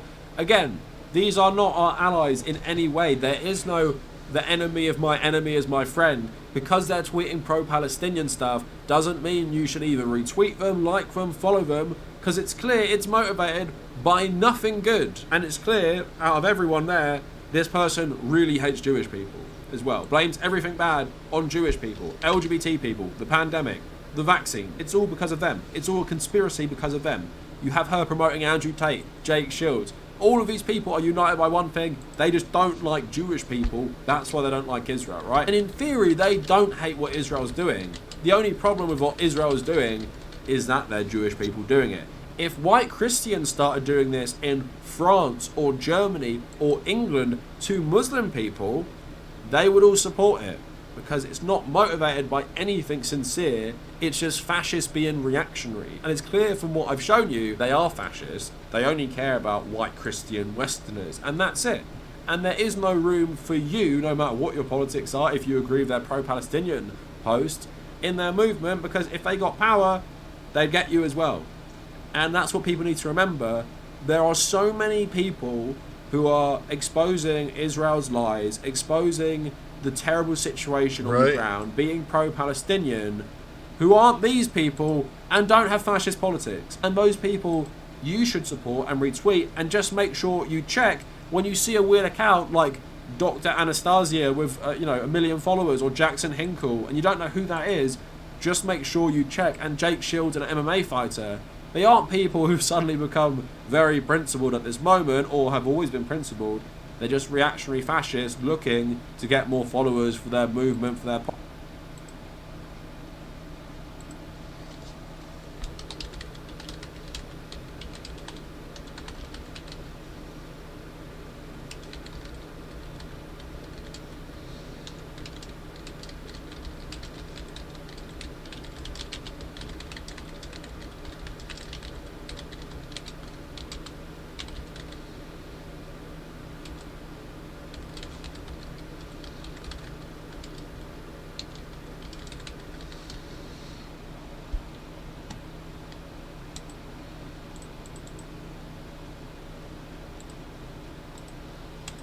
politics and indoctrinate you in actual far-right ideals. Because as much as the Israeli government try and conflate Zionism with Judaism, you should be smart enough to realize they aren't the same thing. And if you're smart enough to realize that, you realize these people don't make that distinction themselves, and that's why they're tweeting so much of this anti-Israeli stuff, because they believe Israeli is the face of all Judaism and all Jews, and you should expose how terrible Jews are as a whole, right? That's what these people think. So yeah, not giving them a pass. Don't need them either. There's plenty of massive accounts which these people have probably stolen the tweets and videos from, which you should support, and not these people seeking to make money and get clout off this happening. Exactly. Right, so anyway, that's it for the video. Let me know what you guys think down in the comments, and if you made it this far, thank you for watching. I completely agree with everything that he said there. I think there's a lot of disingenuous accounts that are on YouTube, on Twitter specifically, even on Threads or on whatever social media, Facebook or Blue Sky, that are just completely just disingenuous liars about their stances. Now, I think there was a tweet showing that Jackson Hinkle was trying to get people to vote for Trump. He has also been praised by Trump. Not only was he praised by Trump, he freaked out whenever he was praised by Trump. I can probably bring that up. So Jackson Hinkle, Trump, tweet. I'm sure it's going to come up right away. Yep, here it is. So he's like, "Thank you, Jackson," and then he says, "Holy shit, hashtag MAGA communism." So like, he's all about Trump. He loves Trump. Like this dude wants people to vote for Trump. And then he says this dumb shit. Any candidate that believes Trump is worse than Biden, labels Russia and China as imperialist actors, allows transgender surgeries for minors, and condones biological males playing in women's sports does not have my support. So he is a transphobe, and he's also saying that Trump is better than Biden, as in, let's vote for Trump, people that don't want to vote for Biden. So there are a lot of people that are disillusioned with Biden. So he's trying to gather those people, because a lot of those people are pro-Palestinian as well. And that is the reason that they're disillusioned with Biden. So what he's doing is he's trying to pick up these pieces, or these people that will not vote for Biden, and make sure that they do vote for Trump. So this is like the whole, it's not a psyop. It's like his whole shtick. That's the underlying shtick of this whole thing. Now, you would say, hey, well, he's just getting a bunch of leftist followers. Like, what's wrong with that? This dude is a right-winger. He is a right-winger. He has been a right-winger. He's always been a right-winger. That is the problem. Is he's basically making the alt-right pipeline. Like the alt-right pipeline. Now, there are a lot of videos about the alt-right pipeline. There's Zoe B, Noah Samson. Yes, it still exists. How to Radicalize a Normie, from Innuendo Studios. Innuendo Studios had a lot. Adam something. Don't look at Adam something's dumb. He's an idiot. He escaped the alt-right pipeline, but somehow he's still in there. I don't know. But yeah, like, let's see if there's a short video that Innuendo Studios did. Didoing, the slow breakup.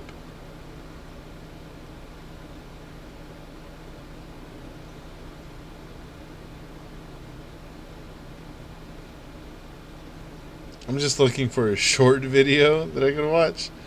But a lot of these are pretty long compared to what I'm trying to check out. Now let's just see this one. Say, for the sake of argument, you and some other folks have gotten embroiled in a debate about the use of content warnings. One side has put forth the usual case. Some people have trauma or anxiety disorders, and giving them a heads up about common triggers lets them make informed decisions about how to engage with a piece of media.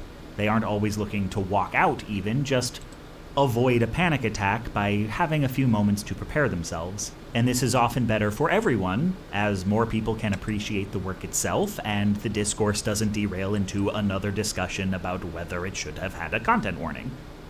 And then someone from the other side of the debate says, in all seriousness, and I remind you, this is about whether or not people should put a single sentence at the beginning of a video, the start of a game, outside the door of a theater. Can't you just, have your panic attack? I mean, it's not life and death. The discussion quickly and predictably devolves from there into people who have panic attacks trying to explain how miserable they are and how comparatively simple putting up a content warning is, and you realize far too late that this whole conversation is missing the point. Because the it's not life and death crowd, they never... It's a distraction from the actual issue.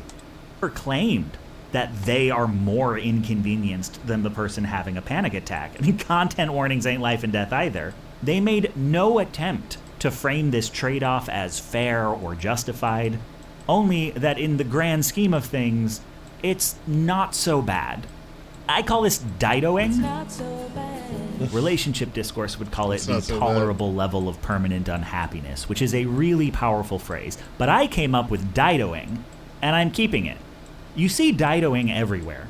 Be as gay as you want, just don't tell your commanding officer. Be trans if you must, but pee at home. Kink is fine. I mean, that's like what General Patton used to say, right? Like, he was like, hey, I don't care about all that stuff as long as you want to die for your country. That's all that matters.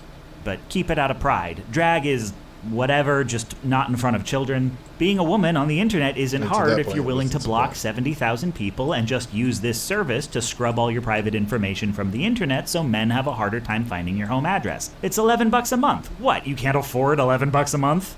And yes, these are all minimizations. And if you want, you can point that out. You can tell them what it's like to get a Twitter DM threatening to murder your entire family using a quote from Mission Impossible 3.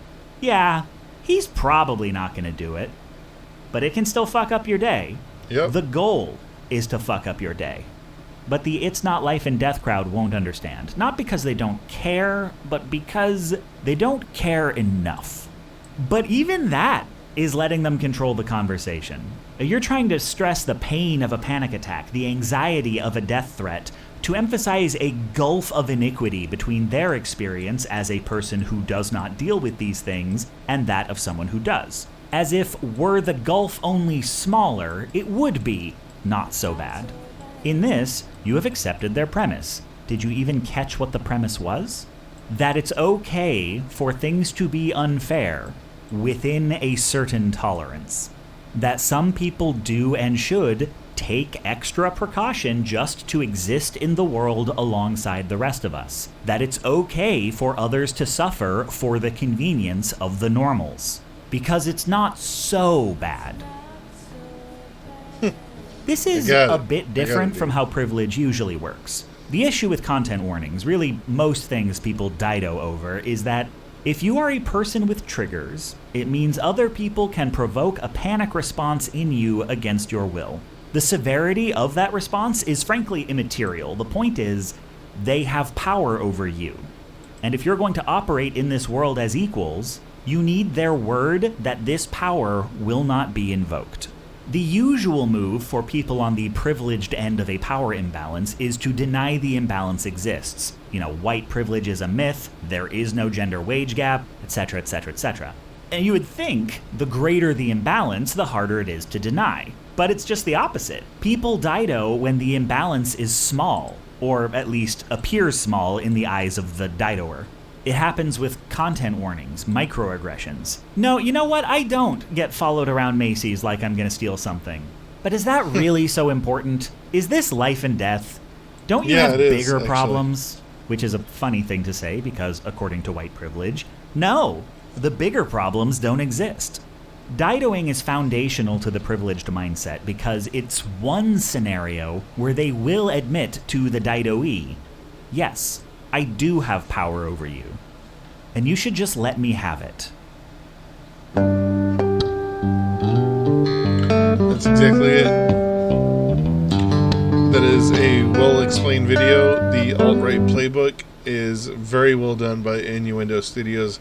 I highly recommend looking up into Innuendo Studios. Yeah, that definitely relates a lot to what the Tabernacle just went over. A lot of what these guys are doing is basically trying to get people into the alt-right pipeline by fooling them that they also support their causes. Now, if somebody supports your cause, then you're going to be more favorable to them, and then they'll just kind of sprinkle in like some, right-wing kind of shit. And that's exactly what's happening. That's exactly what's happening right now. It's very disingenuous. It's very much on purpose. It needs to stop. We need to be more aware of who these people are and what they're doing. So, yeah. All right. Well, with that said, I'm going to try my best to post that Tabernacle video to Threads, and I will see you guys later. So follow me on Threads, Johnny_Soda. Follow me on Twitch, which is where I'm live streaming this from, Johnny_Soda. So yeah, check me out there if you catch this on YouTube. All right, later.